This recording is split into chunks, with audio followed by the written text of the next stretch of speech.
Il y a des moments qui changent une vie. La plupart d'entre eux ne s'annoncent pas. Ils arrivent discrètement, dans des bottes trop grandes.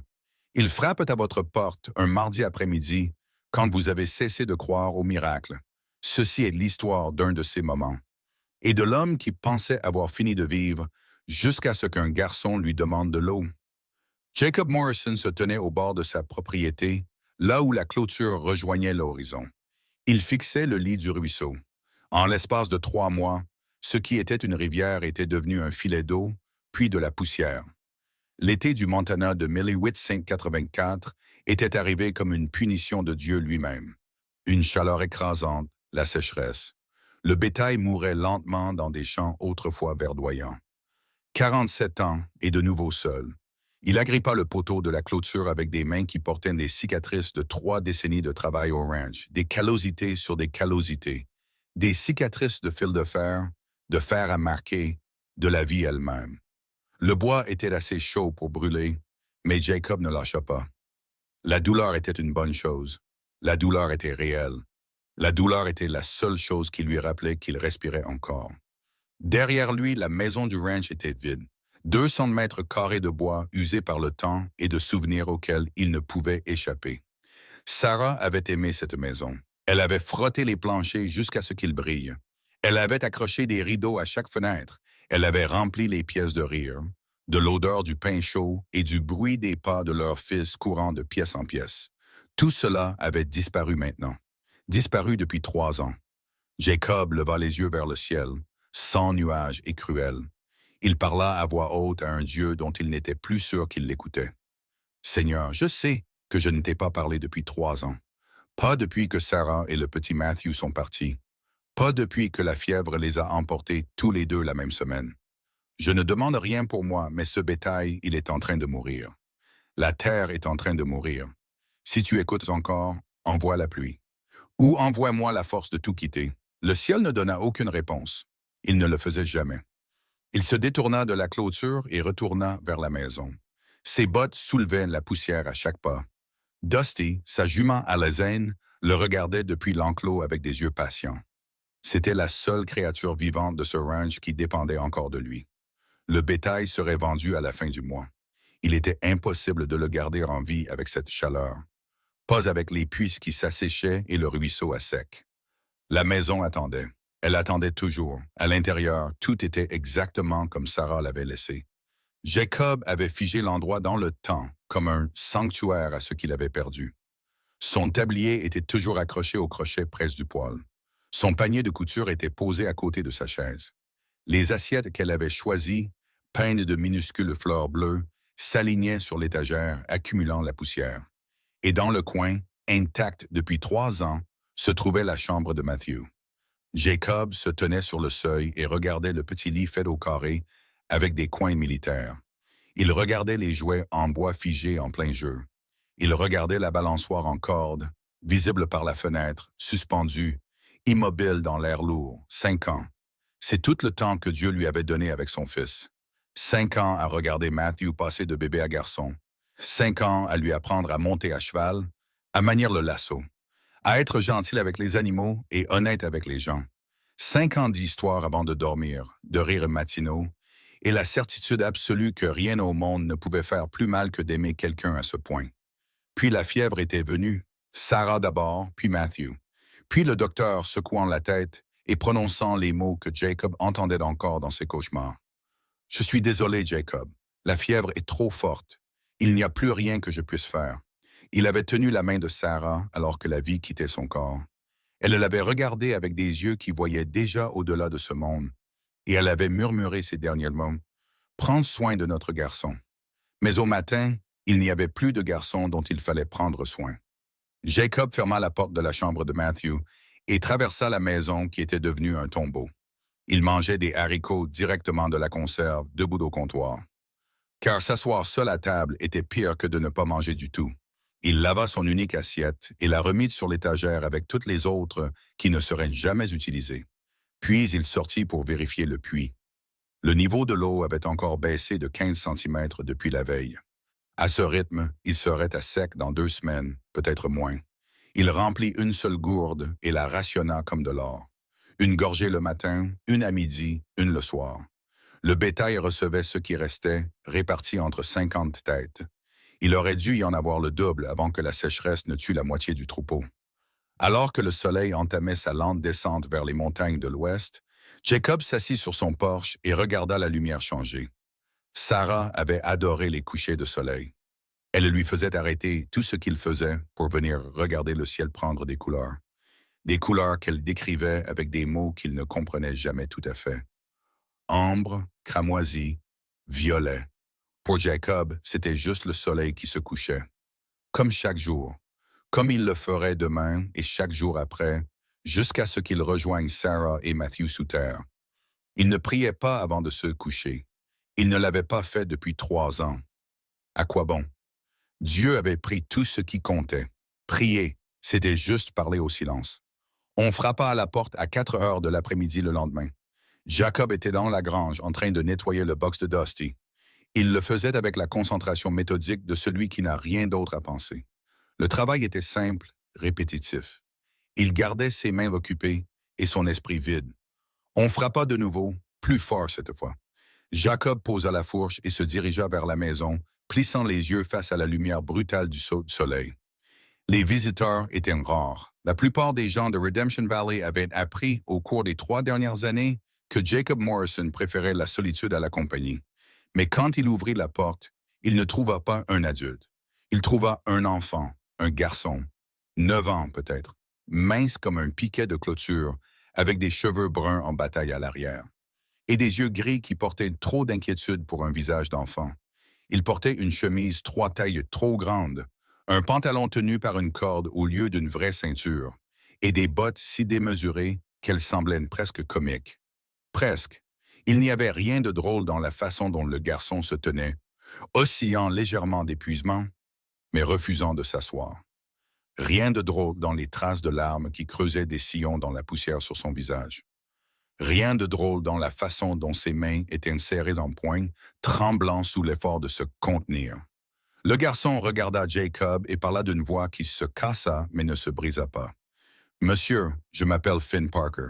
Ma petite sœur Rose est en train de mourir de la fièvre. Ma maman n'arrive pas à la rafraîchir parce que notre ruisseau s'est asséché hier. J'ai marché 2 heures pour vous trouver. La carte du magasin général disait que vous aviez un puits. Je n'ai pas d'argent. Mais je vous en supplie, s'il vous plaît, juste de l'eau, c'est tout. Juste de l'eau pour sauver ma sœur. » Les mots frappèrent Jacob comme un coup physique. Petite sœur, mourir, fièvre. Sa main agrippa si fort le cadre de la porte que des échardes s'enfoncèrent dans sa paume. Il fixa ce garçon aux bottes trop grandes, et il vit, un instant, Matthew portant les propres bottes de Jacob dans la maison. Il le vit marcher lourdement, rire et prétendre être un grand. Il entendit le mot fièvre et se souvint du son de la respiration difficile de Matthew cette dernière nuit. Il vit le désespoir dans les yeux de Finn et le reconnut. Parce qu'il avait porté ce même désespoir sur son propre visage il y a 3 ans, quand il avait supplié Dieu pour un miracle qui n'était jamais venu. Chaque instinct lui disait de fermer la porte, de se protéger, de dire non, parce que s'impliquer signifiait se soucier, et se soucier signifiait la possibilité de perdre. Et la perte était la seule chose que Jacob Morrison ne pouvait plus supporter. Mais il ne ferma pas la porte. Au lieu de cela, il s'entendit poser une question. « Quel âge a ta sœur? » La voix de Finn trembla quand il répondit. « 4 ans, presque 5. Son anniversaire est le mois prochain, si elle s'en sort. » 4 ans, presque 5. Matthew avait eu 5 ans. Quelque chose se fissura dans la poitrine de Jacob. Pas brisé. Il était brisé depuis 3 ans. C'était différent. C'était le son de quelque chose de gelé qui commençait à fondre. « Attends ici, » dit Jacob. Il se retourna et entra dans la maison, se déplaçant avec une soudaine détermination. Il attrapa toutes les gourdes qu'il possédait, 4 en tout. Il attrapa les 2 cruches d'eau, la lourde en céramique que Sarah utilisait pour les conserves. Il attrapa sa trousse médicale, celle avec la poudre contre la fièvre et les linges propres. Et les herbes que le docteur Garrett avait laissées 3 ans trop tard. Il attrapa de la viande séchée, du pain et une couverture supplémentaire. Car si la famille vivait à la dure, elle aurait besoin de plus que de l'eau. Quand il revint à la porte, Finn était toujours debout, exactement là où Jacob l'avait laissé. Il chancelait sur ses pieds, mais refusait de montrer sa faiblesse. Jacob lui tendit une des gourdes les plus légères. « Bois, dit-il. Tu as marché 2 heures dans cette chaleur. Tu ne seras d'aucune aide à ta sœur si tu t'effondres. » Finn prit la gourde, mais ne but pas. « Vous me donnez de l'eau? » Sa voix contenait de la méfiance sous l'espoir. « Je donne de l'eau à ta sœur. Tu n'es que le livreur. Maintenant, bois. » Finn but, de petites gorgées au début, puis de plus longues. Son corps trahissait à quel point il avait désespérément soif. Jacob chargea le reste des provisions dans un sac et le jeta sur son épaule. « Montre-moi où ils sont. » Mais Finn ne bougea pas. Il resta là, la gourde à la main, étudiant le visage de Jacob avec la prudence lasse d'un enfant qui avait appris qu'on ne pouvait pas faire confiance aux adultes. « Pourquoi vous nous aidez? » demanda Finn. « Qu'est-ce que vous voulez? »« Je ne veux rien, sauf voir cette petite fille se rafraîchir. Maman dit que les étrangers n'aident pas sans un prix. » La mâchoire de Jacob se serra. La mère de ce garçon avait été blessée auparavant, assez pour apprendre à son fils que la gentillesse avait toujours un coût. « Ta maman a été blessée avant, je suppose, » dit Jacob doucement. « Je ne cherche à faire de mal à personne. J'ai eu un fils une fois, presque de ton âge. Il est mort de la fièvre parce que je n'ai pas pu le sauver. Peut-être que je peux sauver ta sœur. » La vérité flotta dans l'air entre eux. Finn scruta le visage de Jacob pendant 10 longues secondes, puis, lentement, il hocha la tête. « D'accord, mais si vous essayez de faire du mal à maman ou à Rose, je vous arrêterai. » La menace aurait été risible, venant d'un garçon de 9 ans, si elle n'avait pas été prononcée avec une conviction si féroce. « Tu les protégeras, » dit Jacob. « Je sais que c'est ce que font les bons frères. » Quelque chose changea sur le visage de Finn. Pas de la confiance, pas encore, mais peut-être le début. « Venez, » dit Finn, « c'est à 2 heures de marche pour le retour. Vous pouvez marcher aussi loin? » Jacob regarda ce garçon qui avait déjà marché 4 heures dans des bottes qui ne lui allaient pas. Il demandait de l'aide pour une sœur qu'il essayait de sauver. « Mon garçon, je traverserai l'enfer lui-même s'il y a un enfant qui a besoin d'aide au bout du chemin. » Finn hocha la tête une fois, puis il se tourna et commença à marcher. Jacob le suivit. Ils marchèrent vers l'est, s'éloignant du ranch et pénétrant dans un territoire que Jacob parcourait rarement. La terre ici était plus rude, que des rochers, des broussailles et de l'herbe sèche qui craquait sous les pieds. Le soleil tapait sans pitié, et en 20 minutes, la chemise de Jacob était trempée de sueur. Mais Finn continuait de marcher. Les 2 grandes bottes lui frottaient des ampoules à chaque pas. Jacob pouvait le deviner à la façon dont le garçon boitait du pied gauche. Mais Finn ne ralentit jamais, ne se plaignit jamais. Il continuait juste d'avancer avec la détermination sombre de quelqu'un qui savait que s'arrêter signifiait l'échec. Au bout d'un moment, Jacob rompit le silence. « Ces bottes, dit-il, c'était celles de ton père. » Ce n'était pas une question. Finn ne se retourna pas en répondant. « Oui, monsieur. Où est ton père maintenant? »« Mort, accident de chemin de fer il y a 2 ans, écrasé sous un wagon de marchandises quand le frein a lâché. » Les mots furent prononcés platement, sans émotion, de la manière dont un enfant parle quand la douleur est trop grande pour être montrée. « Je suis désolé, mon garçon. Maman ne parle pas beaucoup de lui. Elle dit que ça fait trop mal de se souvenir. Mais je me souviens qu'il portait Rose sur ses épaules, et il lui chantait la berceuse de l'oiseau moqueur. Ça la faisait rire à chaque fois. » La gorge de Jacob se serra. Il avait chanté pour Matthew, lui aussi. Des chansons idiotes qui n'avaient aucun sens, mais qui faisaient rire son fils. « Mon garçon, » dit Jacob doucement. « Matthew, je lui chantais des chansons aussi. » Finn jeta un regard en arrière juste un instant, et quelque chose passa entre eux. Une compréhension, un deuil partagé. Ils marchèrent en silence pendant un autre kilomètre. Puis Finn parla de nouveau, et cette fois sa voix portait un poids qui n'avait rien à voir avec l'épuisement physique. « Après la mort de papa, les choses sont devenues difficiles. On avait une maison en ville, mais on ne pouvait pas payer le loyer. Maman a essayé la couture, la lessive, tout ce qu'elle pouvait trouver.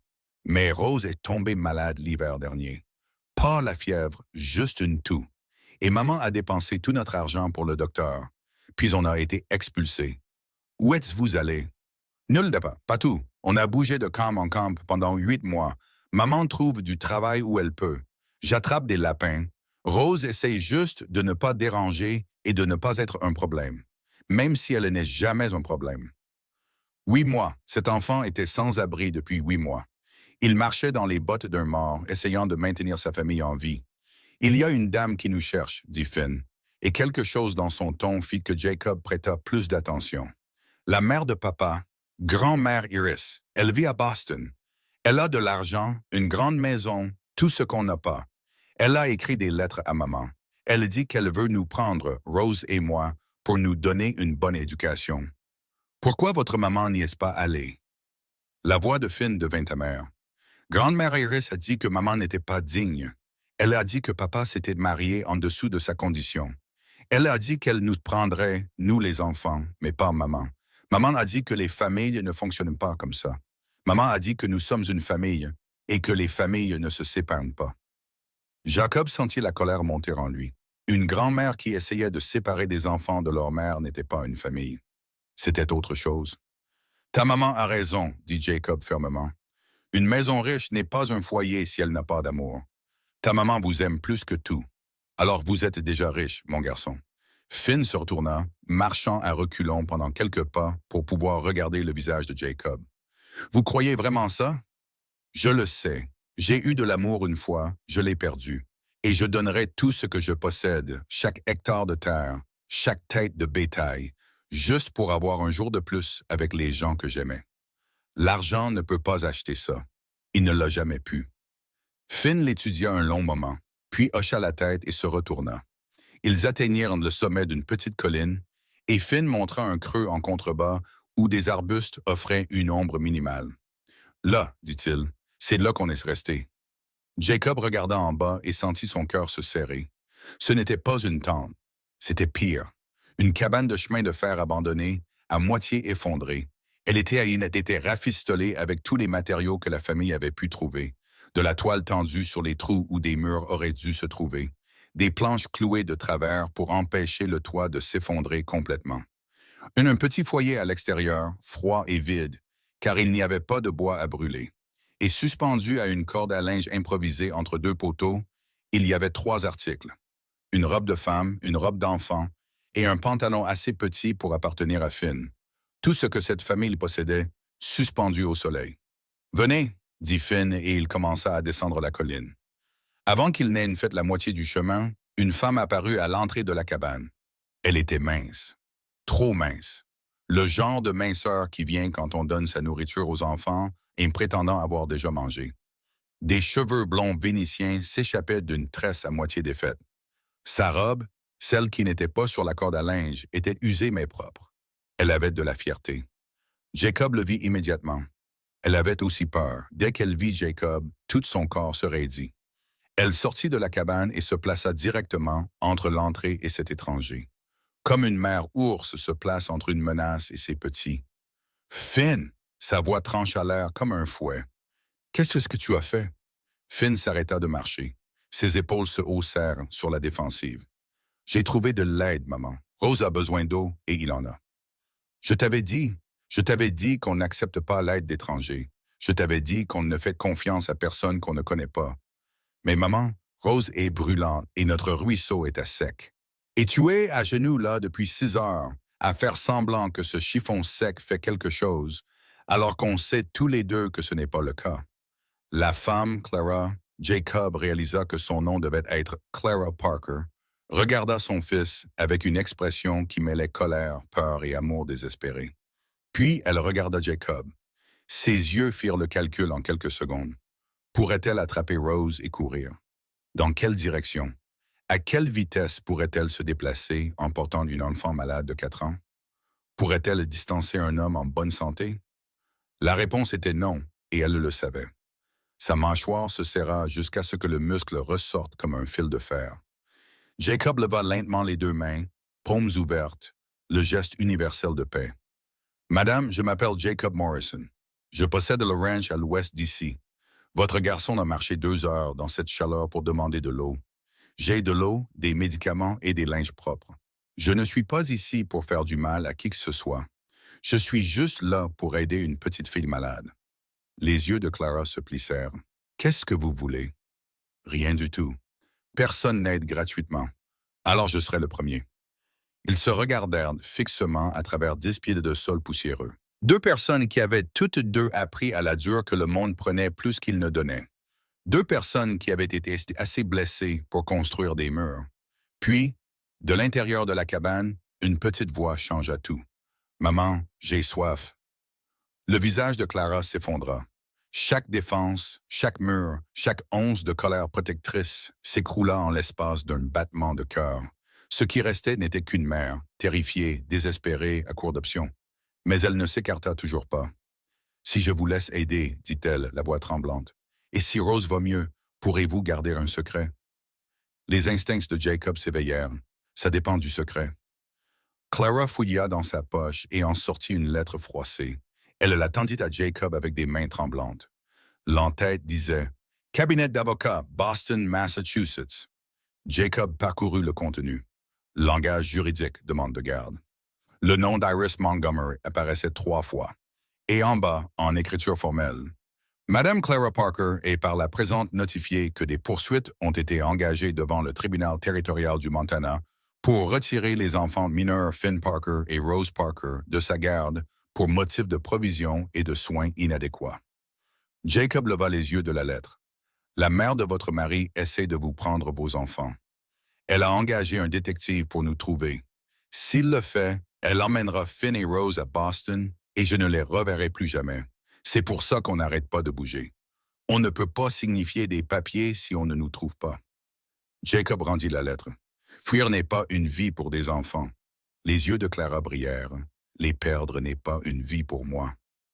De l'intérieur de la cabane vint une toux, petite, humide, le genre de toux qui glace le sang d'une mère. La résolution de Clara se brisa. « S'il vous plaît, murmura-t-elle, s'il vous plaît, aidez-la. Je ferai n'importe quoi. Juste, s'il vous plaît, ne laissez pas mon bébé mourir. » Jacob s'avança lentement, prudemment, comme on approche un animal sauvage qui pourrait s'enfuir. « Voici ce que nous allons faire. D'abord, nous sauvons Rose. Ensuite, nous trouverons une solution pour le reste. Et madame, si ce détective vient à mon ranch poser des questions, je n'ai vu personne, compris? » Les yeux de Clara se rempliront de larmes. « Pourquoi? Pourquoi mentiriez-vous pour des étrangers? » Jacob regarda Finn, debout à côté de sa mère. Il regarda la cabane qui tenait à peine debout. Il regarda cette femme qui avait tout perdu sauf ses enfants et qui se battait pour les garder. Parce qu'il y a 3 ans, j'ai prié Dieu de me prendre à la place de mon fils. Il n'a pas écouté, et j'ai cessé de croire qu'il entendait quoi que ce soit que je disais. Mais peut-être qu'il m'a envoyé un garçon dans des bottes trop grandes, demandant de l'eau pour que je me souvienne de ce que ça fait d'avoir un but. Clara étudia son visage, cherchant la tromperie et ne trouvant que la vérité. Puis elle s'écarta. Rose est à l'intérieur, elle laisse mal en point. Jacob entra dans la cabane. La fille sur la paillasse était petite, même pour 4 ans. Des cheveux blonds vénitiens collés à son front par la sueur. Des joues rougies par la fièvre. Une respiration courte et rapide que Jacob pouvait entendre depuis l'entrée. Il avait déjà vu ça, il y a 3 ans, dans sa propre maison, avec son propre fils.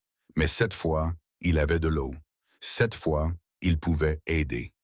Jacob s'agenouilla à côté de Rose et ouvrit son sac. Il trempa un linge dans de l'eau fraîche et le pressa doucement sur son front. Les yeux de la fille s'entr'ouvrirent, vitreux et sans focus. « C'est qui cet homme? » murmura-t-elle. Clara s'agenouilla de l'autre côté de Rose. « Un ami, ma chérie. »« On n'a pas d'amis. » Jacob croisa le regard de Clara au-dessus du petit corps de Rose et vit la vérité de cette déclaration sur son visage. « Eh bien, maintenant vous en avez, » dit Jacob doucement. « Je m'appelle Jacob. Et toi? » Rose, comme la fleur. « C'est un très beau nom. Ta maman t'en a donné un bon. Maman dit que je suis cette petite fleur dans la poussière. » La gorge de Jacob se serra. C'est la chose la plus vraie que j'ai jamais entendue. Il travailla méthodiquement, comme le docteur Garrett lui avait montré 3 ans trop tard. Un linge froid sur le front, sur le cou, sur les poignets. De petites gorgées d'eau toutes les quelques minutes. De la poudre contre la fièvre mélangée dans une tasse, refroidie juste assez pour être bu. Clara observait tout ce qu'il faisait avec l'intensité de quelqu'un qui mémorise une compétence vitale. « Vous avez déjà fait ça, dit-elle. Ce n'était pas une question. Ma femme Sarah est tombée malade la première. La fièvre l'a frappée durement. J'ai appris tout ce que je pouvais. J'ai essayé tout ce que le docteur Garrett m'a dit. Ce n'était pas assez. Puis Matthew, mon garçon, l'a attrapé aussi. J'ai essayé encore plus fort avec lui. Je suis resté éveillé pendant 3 jours d'affilée, mais rien de ce que j'ai fait n'a fait de différence. Ils sont morts tous les deux, à 12 heures d'intervalle. La main de Clara trouva celle de Jacob sur le linge, la serra une fois. Je suis désolé. Moi aussi. Finn planait près de la porte, les bras croisés sur sa poitrine, observant comme une sentinelle en service. Le garçon ne s'était pas assis depuis leur arrivée, ne s'était pas détendu un seul instant. « Finn, dit Jacob sans quitter Rose des yeux. Viens ici, mon garçon. » Finn s'approcha avec méfiance. « Tu as marché 4 heures aujourd'hui dans des bottes qui ne te vont pas. Tu es épuisé. Assieds-toi avant de tomber. »« Je vais bien. » »« Tu chancelles sur tes pieds. Assieds-toi. » La mâchoire de Finn se crispa obstinément, mais ses jambes le trahirent. Ils fléchirent et il s'assit lourdement contre le mur de la cabane. En 30 secondes, ses yeux se fermèrent. En 1 minute, il dormait. Clara regarda son fils, et son visage fit quelque chose qui brisa le cœur de Jacob. La façade de mère guerrière féroce se dissolut complètement. En dessous, il n'y avait qu'une femme si fatiguée, si effrayée et si désespérément courageuse que ça faisait mal de la regarder. « Il a 9 ans, murmura-t-elle, et il pense qu'il est l'homme de cette famille. Il porte tout comme si c'était son travail de nous maintenir en vie. Il ne me laisse pas le voir pleurer. Il ne laisse pas Rose le voir effrayé. Il dort d'un œil comme un soldat, alors qu'il devrait jouer, grimper aux arbres et juste être un enfant. » Sa voix se brisa. Il a marché 4 heures dans les bottes de son père mort, suppliant un étranger pour de l'eau parce que j'étais trop fier pour demander de l'aide. Quel genre de mère ça fait de moi? Jacob leva les yeux de Rose. Le genre qui fait de son mieux avec ce qu'elle a. C'est le seul genre de mère qui existe, Clara. Le reste, ce ne sont que des circonstances. Les circonstances vont tuer ma fille. Pas aujourd'hui. Ils travaillèrent toute l'après-midi alors que le soleil traversait le ciel et que la chaleur pesait comme un poids physique. Jacob montra à Clara des choses que le docteur Garrett lui avait apprises. Comment vérifier la respiration, comment surveiller la montée et la baisse de la fièvre. Comment faire la différence entre un sommeil qui guérit et un sommeil qui s'échappe. Les heures passèrent, la respiration de Rose resta difficile mais stable. La fièvre se maintint dangereuse mais pas critique. L'eau et les médicaments faisaient leur travail, mais c'était lent, si lent. « Parlez-moi de votre mari, » dit Jacob à un moment donné, principalement pour occuper l'esprit de Clara. Les mains de Clara s'immobilisèrent sur le linge qu'elle essorait. Jonathan était bon, le meilleur homme que j'ai jamais connu. Il travaillait au chemin de fer parce que ça payait mieux que l'agriculture, même si je l'ai supplié de ne pas le faire. Le travail au chemin de fer est un travail dangereux. Il disait qu'on avait besoin de l'argent. Il disait qu'il nous construisait un avenir. Il vous aimait. Oui, et je l'aimais. Mais l'amour n'empêche pas un wagon de marchandises d'écraser un homme quand les freins lâchent. L'amour ne paie pas le loyer après son départ. L'amour n'empêche pas vos enfants d'avoir faim. Sa voix contenait amertume et chagrin à parts égales. « Je suis en colère contre lui, » admit-elle. « Je sais que je ne devrais pas. Il n'a pas voulu mourir, mais je suis en colère quand même. En colère qu'il nous ait laissés. En colère qu'il ait choisi ce travail. En colère qu'il ne soit pas là pour m'aider à combattre sa mère qui pense que je ne suis pas assez bien pour ses enfants. La colère est naturelle. Sarah se mettait en colère contre Dieu pour de petites choses, du pain brûlé, de la pluie le jour de la lessive. Je me moquais d'elle pour ça. Puis elle est morte et j'ai compris. Parfois, il faut être en colère contre quelque chose, même si ça n'a pas de ce sens. » Clara le regarda avec des yeux rougis. « Vous avez cessé d'être en colère contre Dieu. » Non, j'ai complètement arrêté de lui parler.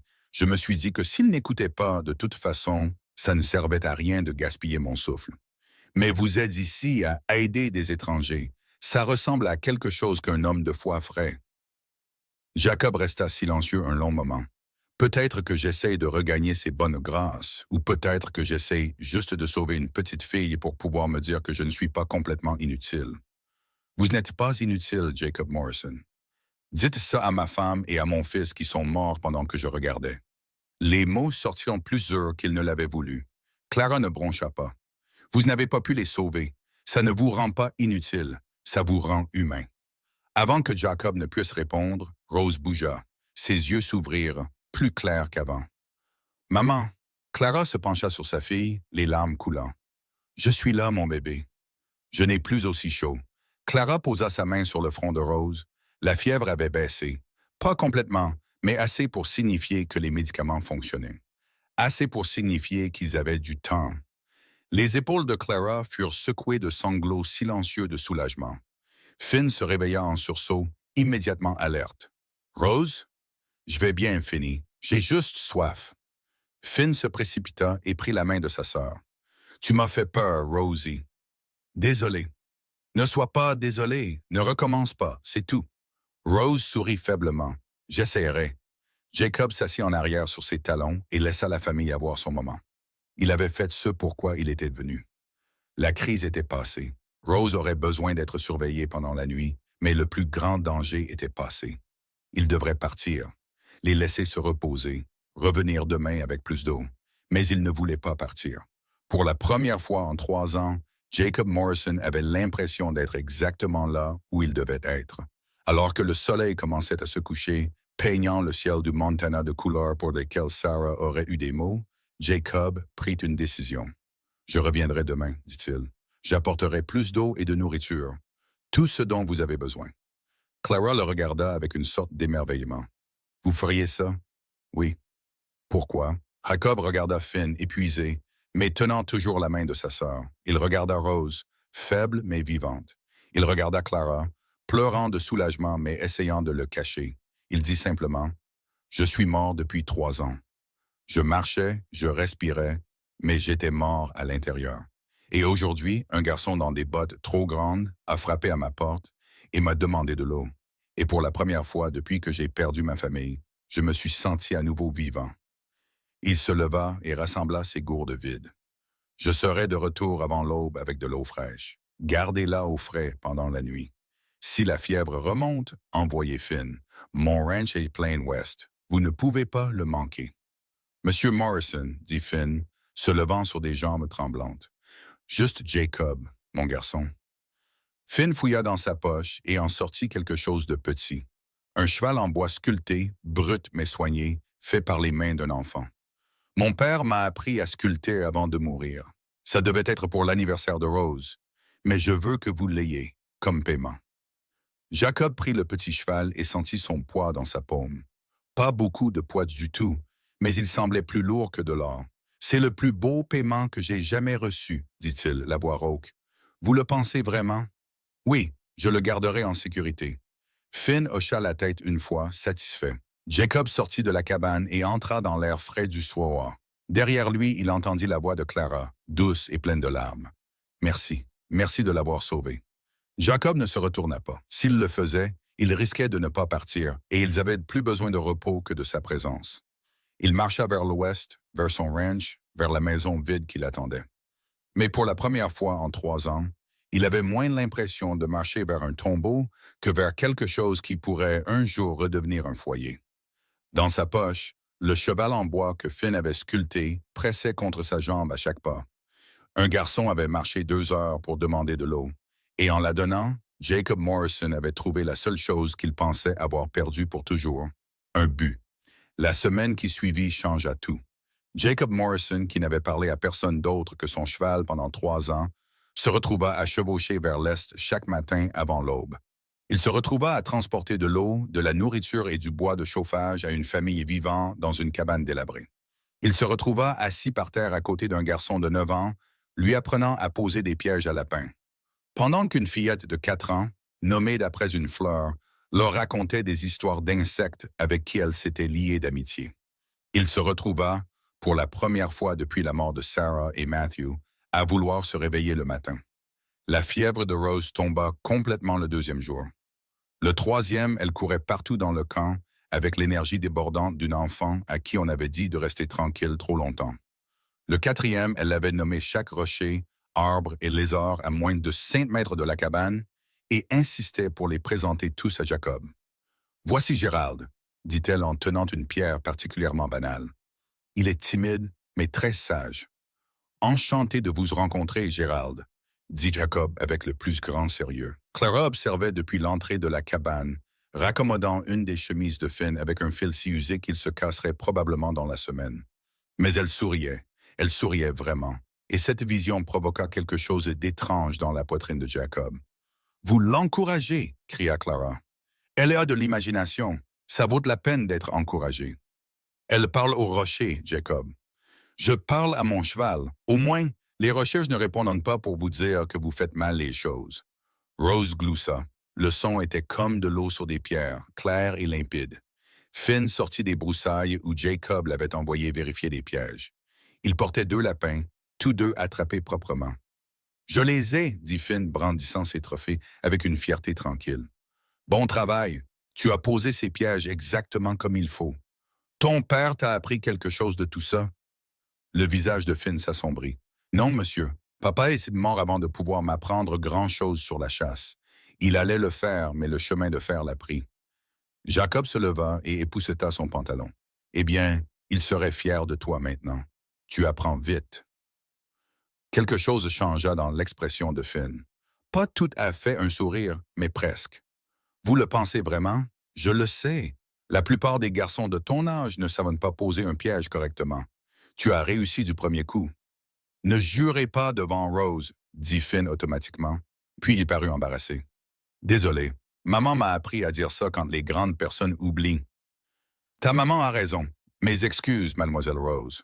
Rose, tenant toujours Gérald le Rocher, hocha la tête avec une grave acceptation de ses excuses. Ce soir-là, ils firent cuire les lapins sur un feu que Jacob avait construit avec du bois mort qu'il avait transporté lors de son dernier voyage. Clara avait un don pour l'assaisonnement qui rendait même la viande la plus dure délicieuse.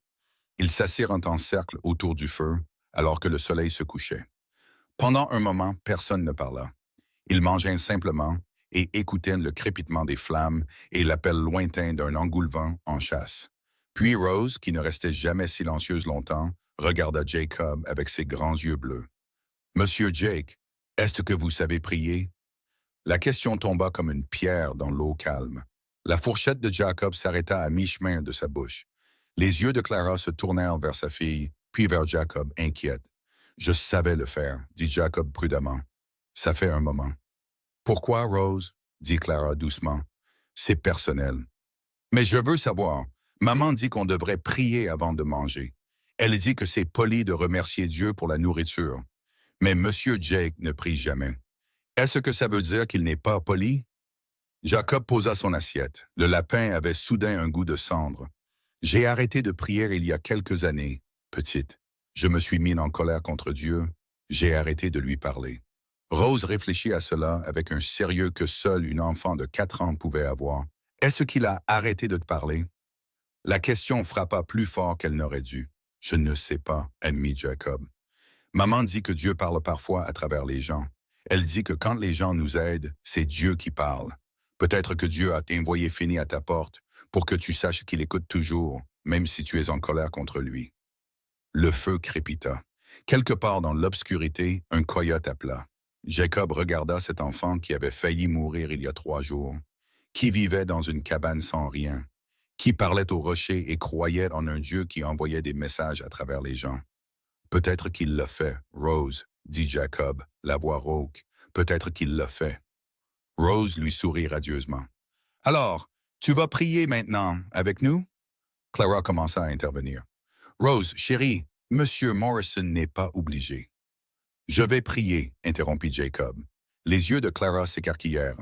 Finn leva les yeux de son assiette, surpris. « Vraiment? » demanda Rose. « Oui, mais je n'ai plus l'habitude, alors tu devras m'aider. » Rose frappa dans ses mains, ravie.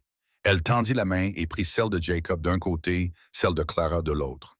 Finn compléta le cercle, sa petite main agrippant la paume cailleuse de Jacob. Jacob baissa les yeux sur les mains qui tenaient les siennes. Des petites mains, des mains confiantes. Quand quelqu'un l'avait-il touché pour la dernière fois avec autre chose qu'une poignée de main? Quand s'était-il senti connecté à d'autres êtres humains pour la dernière fois? 3 ans. Ça faisait 3 ans.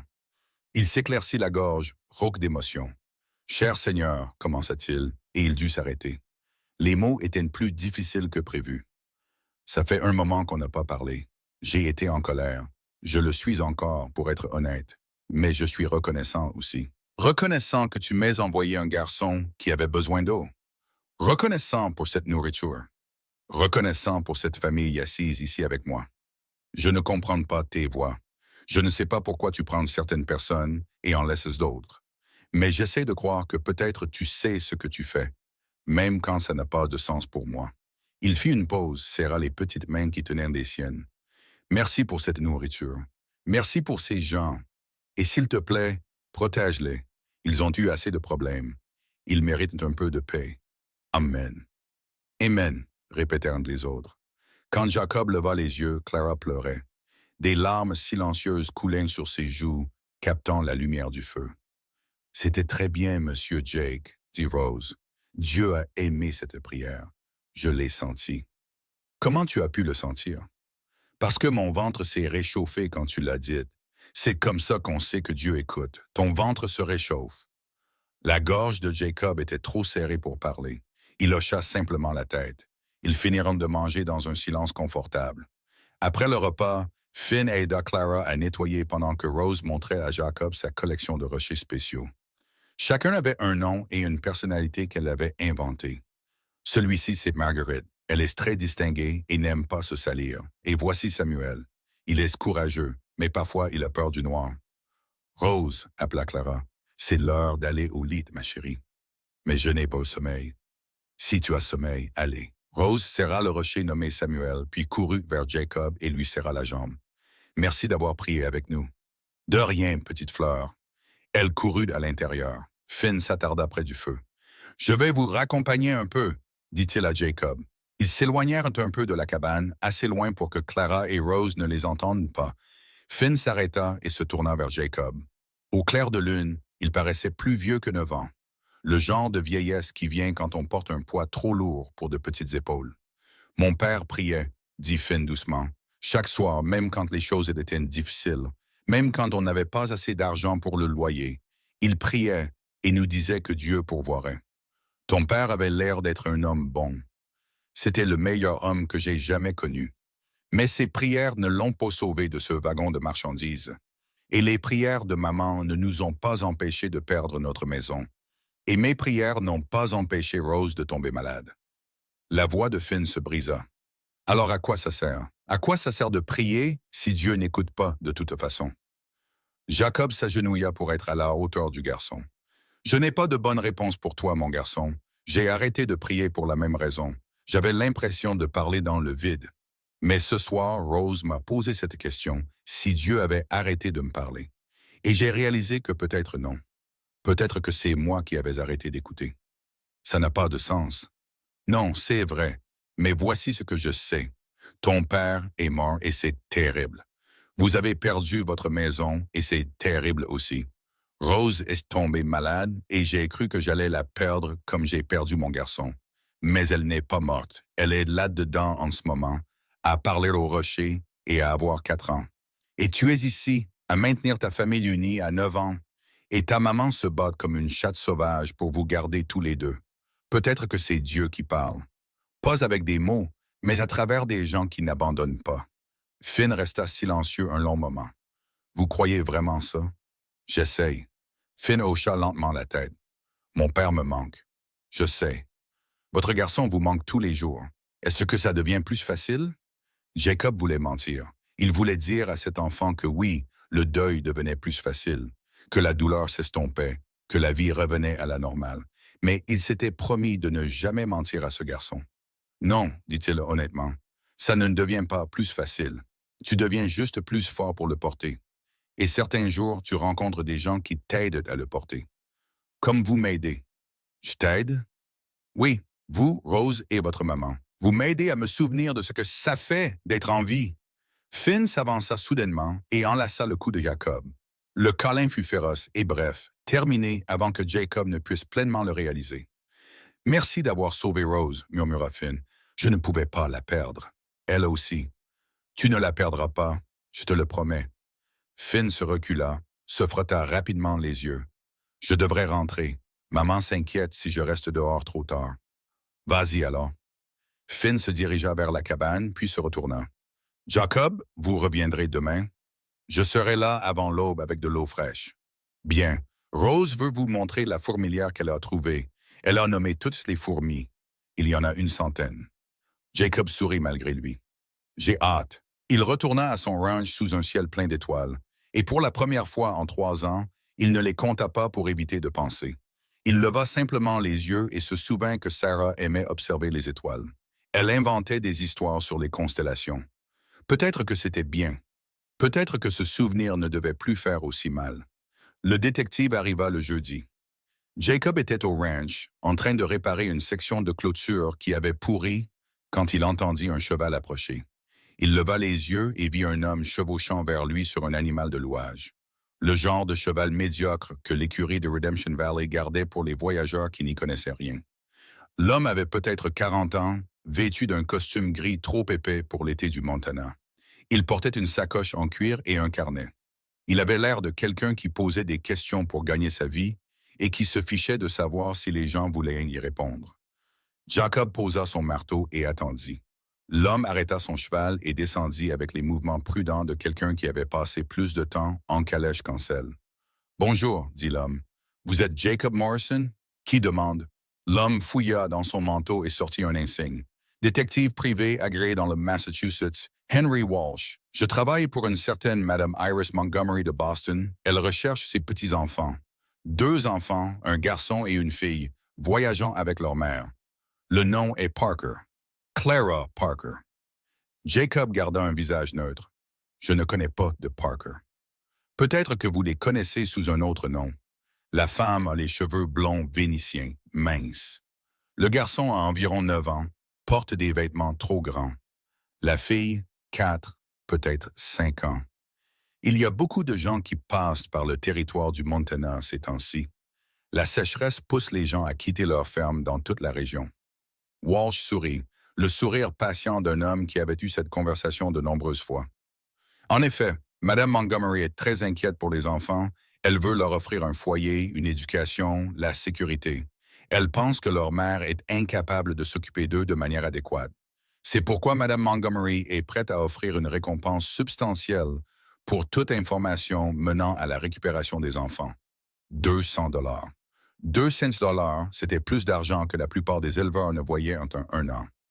Assez pour acheter du nouveau bétail, assez pour forer un puits plus profond, assez pour remplacer tout ce que la sécheresse avait détruit. Jacob regarda Walsh dans les yeux. C'est beaucoup d'argent.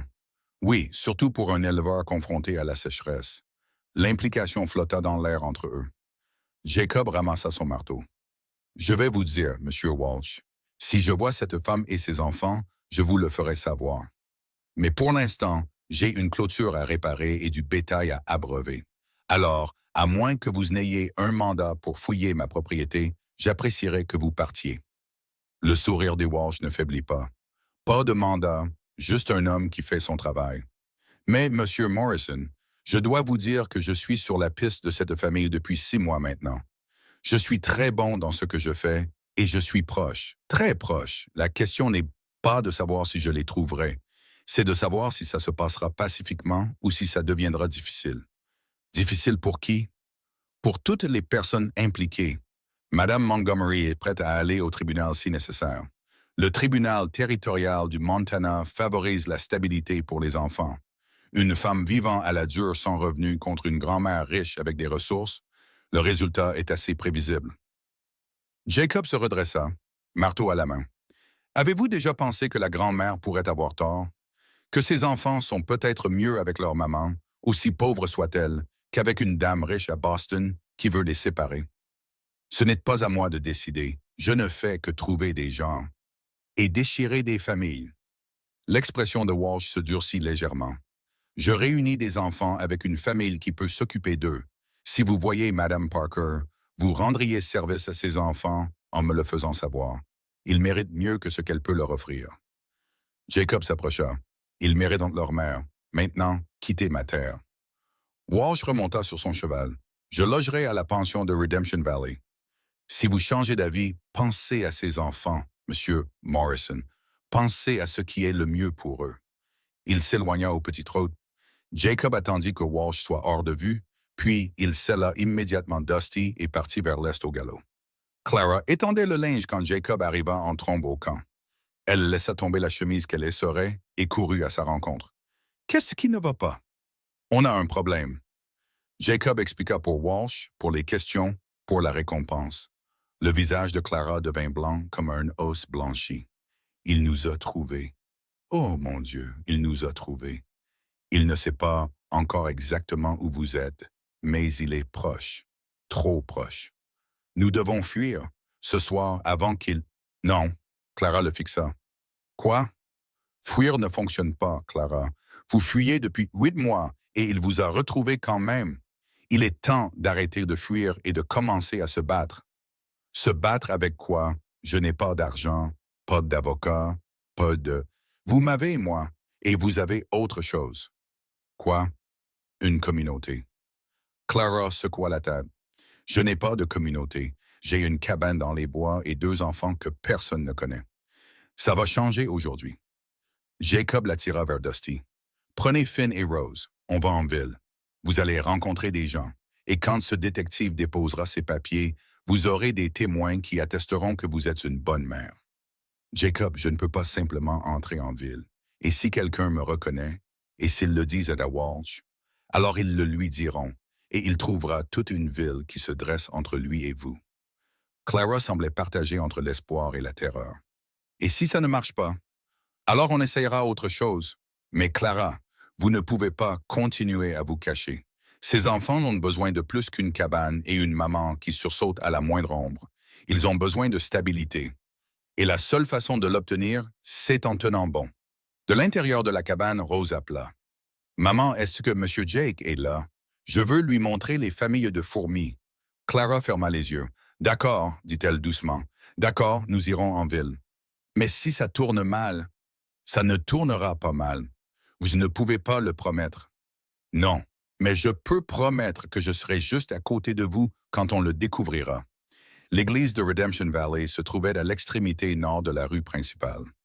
Un simple bâtiment blanc avec un clocher et des bancs en bois usés à l'intérieur. Le révérend Thomas Crane y prêchait depuis 15 ans. Et pendant ce temps, il avait enterré la femme et le fils de Jacob, marié la moitié de la ville, et baptisé ce qui semblait être chaque bébé né dans un rayon de 50 miles. Il était dans son bureau quand Jacob frappa, révisant le sermon du dimanche avec des lunettes de lecture perchées sur son nez. « Jacob Morrison, dit le révérend Crane en levant les yeux, je ne vous ai pas vu franchir le seuil de cette église depuis 3 ans. Je sais, révérend, j'ai été absent. Absent de Dieu ou absent des gens? Des deux. Crane désigna une chaise. Asseyez-vous, dites-moi ce qui vous amène ici maintenant. Jacob s'assit. Il expliqua pour Finn, Clara et Rose, pour la grand-mère à Boston, pour Walsh le détective, pour les papiers du tribunal menaçant de déchirer une famille. Crane écouta sans interrompre, les doigts joints sous son menton. Quand Jacob eut fini, le révérend resta silencieux un long moment. « Vous vous êtes occupé de cette famille? »« Oui, monsieur. »« Depuis combien de temps? »« 1 semaine maintenant, depuis que le garçon est venu demander de l'eau. »« Et vous voulez quoi? »« La protection de l'Église. Je veux des témoins, des gens qui témoigneront que Clara est une bonne mère si ça va au tribunal. Des gens qui se lèveront et diront que la pauvreté n'est pas la même chose que la négligence. » Crane enleva ses lunettes et les essuya sur sa chemise. « Jacob, je ne vous ai pas vu montrer d'intérêt pour un autre être humain depuis la mort de Sarah et Matthew. Vous avez été un fantôme dans cette ville. Et maintenant, vous me demandez de rallier la congrégation pour une femme que vous connaissez depuis 1 semaine. »« Oui, monsieur. »« Pourquoi? » Jacob croisa le regard du révérend. « Parce que ce garçon a marché 2 heures pour sauver sa sœur. Parce que cette petite fille parle au rocher et croit en un Dieu qui écoute. Parce que leur maman vit dans une cabane délabrée depuis 8 mois pour garder ses enfants ensemble. Et parce que pour la première fois en 3 ans, j'ai une raison de me lever le matin. Ces enfants, cette famille, ils m'ont donné ça. Et je serai damné si je laisse une grand-mère riche de Boston les emmener parce qu'elle a de l'argent et des avocats. » Crane l'étudia un long moment. « Vous êtes amoureux d'elle, la mère. » Jacob ouvrit la bouche pour nier, puis la referma. Était-il amoureux de Clara? Il la connaissait à peine. 1 semaine, ce n'était pas assez pour tomber amoureux. Mais il pensa à la façon dont elle se battait pour ses enfants, à la façon dont elle souriait quand Rose la faisait rire, à la façon dont elle l'avait regardé près du feu la nuit dernière, quand il avait prié pour la première fois en 3 ans. Je ne sais pas ce que je suis, dit Jacob honnêtement, mais je sais que je tiens à eux, à tous les trois, et je sais qu'ils ont besoin d'aide. Crane remit ses lunettes. Cette grand-mère, elle a déposé des papiers légaux. D'après la lettre que Clara m'a montrée, oui, au tribunal territorial du Montana. Alors elle aura besoin d'un avocat. En ont-ils un? Non, monsieur. Ils n'ont rien d'autre que les vêtements qu'ils portent et une maman qui les aime. Crane se leva et se dirigea vers son bureau. Il sortit une feuille de papier et commença à écrire. Mon jeune frère David, il est avocat à Helena. Il fait du travail pro bono pour les familles qui n'ont pas les moyens. Je lui enverrai un télégramme aujourd'hui. S'il prend l'affaire, il aura besoin de temps pour se préparer. C'est quand l'audience? Je ne sais pas. Les papiers n'ont pas encore été signifiés. Alors nous avons du temps. Mais Jacob, si nous allons faire ça, nous devons le faire correctement. Clara et ses enfants doivent être visibles. On ne peut pas défendre une femme qui se cache dans les bois. Elle doit faire partie de cette communauté. C'est pour ça que je suis ici. Je pensais que le service du dimanche serait un bon point de départ. Crane sourit. Amenez-les dimanche. Je m'assurerai qu'ils soient accueillis comme il se doit. Samedi soir, Clara les lava tous les trois dans l'eau froide du ruisseau, transportée du puits de Jacob. Elle frotta Finn jusqu'à ce que ses oreilles soient en rose, peigna les cheveux de Rose jusqu'à ce qu'ils brillent, et elle mit sa seule belle robe, celle qu'elle gardait pour une occasion qui n'était jamais venue. Jacob avait apporté des vêtements pour Finn, d'occasion mais propres, d'une famille en ville dont les garçons étaient devenus trop grands. Il lui allait mieux que la chemise et le pantalon trop grand qu'il portait, bien que les bottes soient toujours celles de son père, toujours trop grandes. Je ne peux pas faire ça, dit Clara pour la 10e fois. Ils étaient au ranch de Jacob. Il avait insisté pour qu'ils y passent la nuit au lieu de la cabane. Il disait que ce n'était pas convenable qu'ils entrent à l'église en ayant l'air d'avoir dormi à la dure, même si c'était le cas. Clara était assise à la table de la cuisine, les mains tremblantes. Et s'ils me jugent? Et s'ils regardent mes enfants et voient la pauvreté au lieu de l'amour? Et s'ils prennent le parti d'Iris? Jacob lui versa du café, le posa devant elle. Alors ils ne valent pas la peine d'être connus. Mais nous avons besoin d'eux. Vous avez dit que nous avions besoin de témoins. C'est vrai. Mais la plupart des gens de Redemption Valley sont des gens bien. Ils verront une bonne mère en vous regardant. Faites-moi confiance. Je ne sais plus comment faire confiance. Jacob s'assit en face d'elle.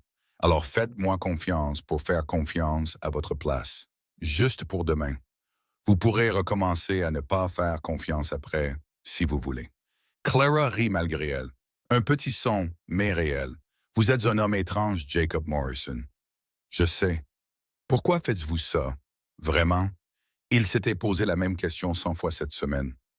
Parce que je suis seul depuis 3 ans, dit-il lentement. Et la solitude est une sorte de mort. On meurt un peu chaque jour jusqu'à ce qu'il ne reste plus que la routine. Puis votre garçon est apparu à ma porte et je me suis souvenu de ce que ça faisait de compter pour quelqu'un. Votre famille m'a rendu ça. Alors maintenant, je vous donne ce que je peux, c'est-à-dire cette maison, cette ville et tout le combat qu'il me reste. Clara tendit la main par-dessus la table et prit la sienne. Merci. Sa main était petite dans la sienne, calleuse par le travail, tremblant légèrement. Jacob la serra doucement. Tout ira bien demain. Pour vous trois. De la chambre d'amis vint la voix de Rose. Maman, Finny ne veut pas que j'amène Gérald à l'église. Gérald est un rocher, Rosie, répondit la voix exaspérée de Finn. Tu ne peux pas amener de rochers à l'église. Pourquoi pas? Dieu a fait les rochers.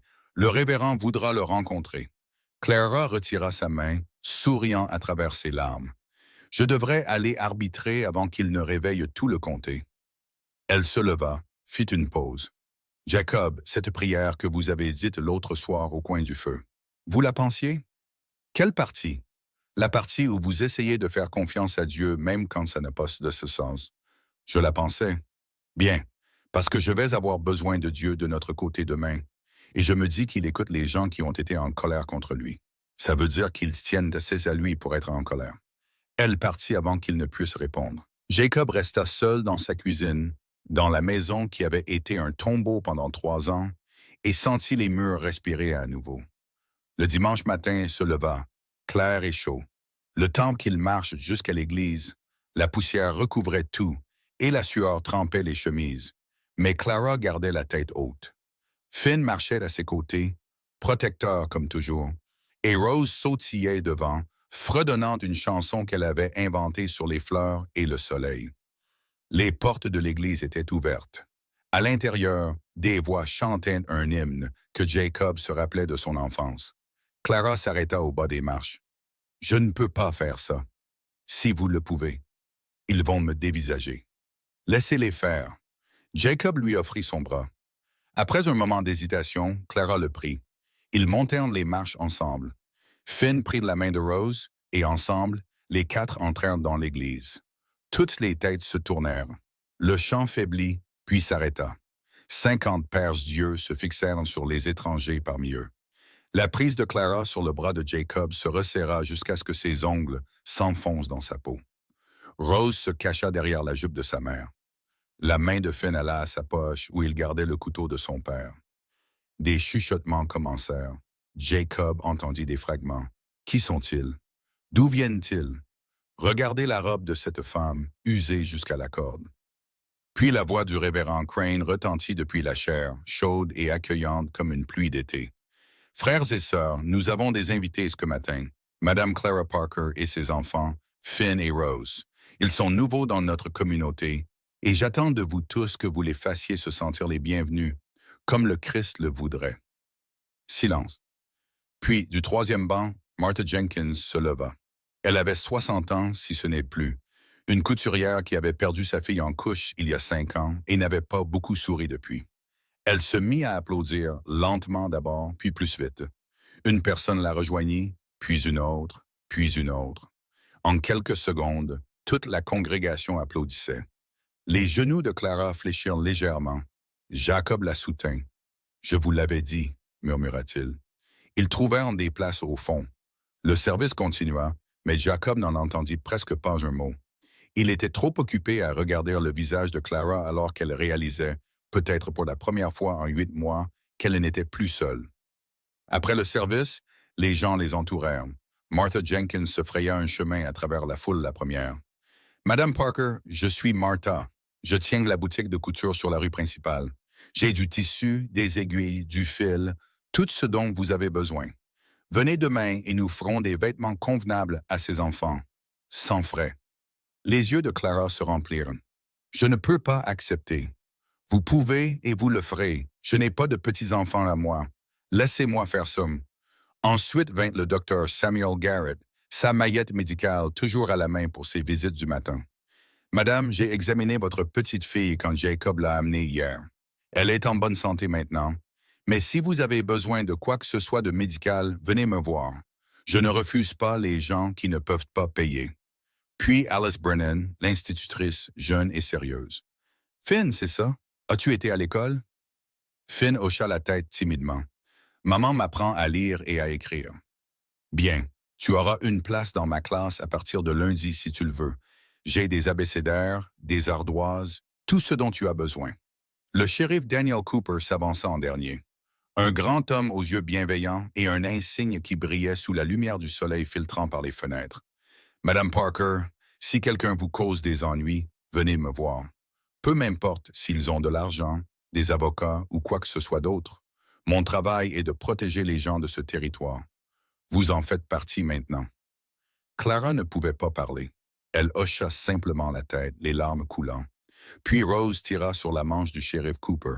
« Monsieur le shérif, vous aimez les fourmis? » Le shérif cligna des yeux. « Je crois que je n'y ai jamais beaucoup pensé. »« Vous devriez. Elles sont très organisées. J'ai toute une famille d'entre elles qui vit près de notre maison. Je les ai toutes nommées.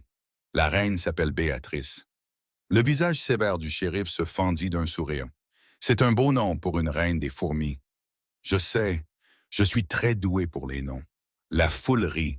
Un vrai rire, chaleureux et accueillant. Jacob sentit sa gorge se serrer. C'était ça, une communauté.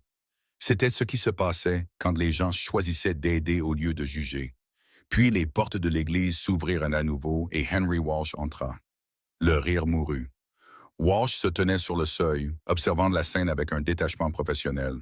Ses yeux trouvèrent en Clara, la reconnaissance éclairant son visage. « Madame Clara Parker, dit-il en sortant des papiers de son manteau, je vous signifie une requête de Madame Iris Montgomery concernant la garde de vos enfants mineurs, Finn et Rose Parker. Vous avez 30 jours pour répondre devant le tribunal territorial du Montana. » L'église éclata. Martha Jenkins se plaça entre Walsh et Clara. « Vous ne pouvez pas simplement entrer dans une église et... C'est légal, madame. J'ai le droit de signifier des papiers pour que je trouve le sujet. » Le shérif Cooper s'avança. « Walsh, c'est le service du dimanche. Montrez un peu de respect. »« Je montre beaucoup de respect, shérif. Je fais juste mon travail. » Clara prit les papiers avec des mains tremblantes. Jacob passa son bras autour de ses épaules. Walsh regarda la foule de visages hostiles.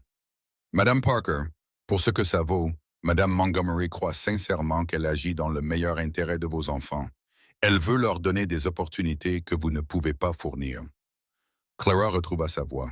« Mes enfants ont de l'amour. C'est la seule opportunité qui compte. L'amour ne paye pas les docteurs, ni l'école, ni la nourriture. » « Non, » dit le révérend Crane en descendant de la chaire. « Mais la communauté, si. Et Madame Parker a une communauté maintenant. » Walsh regarda le révérend, la foule, les 50 témoins qui témoigneraient du caractère de Clara. Il avait fait une erreur en signifiant les papiers ici. Jacob pouvait voir la prise de conscience poindre sur le visage du détective. « L'audience est dans 30 jours, » dit Walsh. « Au tribunal de Redemption Valley. Madame Montgomery amènera un avocat de Boston. »« Alors nous amènerons le nôtre, » répondit Crane. Walsh hocha la tête une fois et partit. Dès que la porte se referma derrière lui, les jambes de Clara cédèrent.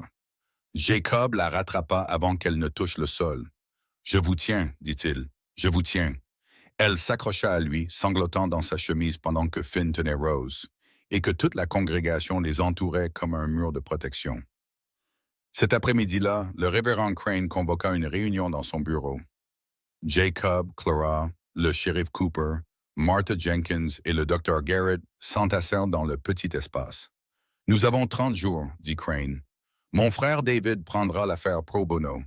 Il aura besoin de déclarations sous serment de tous ceux qui sont prêts à témoigner. Shérif, pouvez-vous vous en occuper? » Cooper hocha la tête. « Je commencerai mes tournées demain. » « Bien. Martha, pouvez-vous fournir un emploi à Clara? Quelque chose d'officiel que nous pourrons montrer au tribunal. Elle peut travailler dans ma boutique. J'ai besoin d'aide pour les commandes d'automne, de toute façon.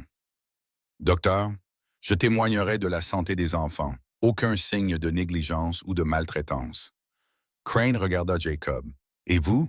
Quel est votre rôle dans tout ça? » Jacob jeta un coup d'œil à Clara. Elle était pâle mais calme, se tenant par pure force de volonté. « Je ferai tout ce qui doit être fait, » dit Jacob. « Le tribunal va vous interroger sur votre relation avec Madame Parker. Vous devez avoir une réponse. »« Nous sommes amis. »« Juste amis. » Jacob hésita.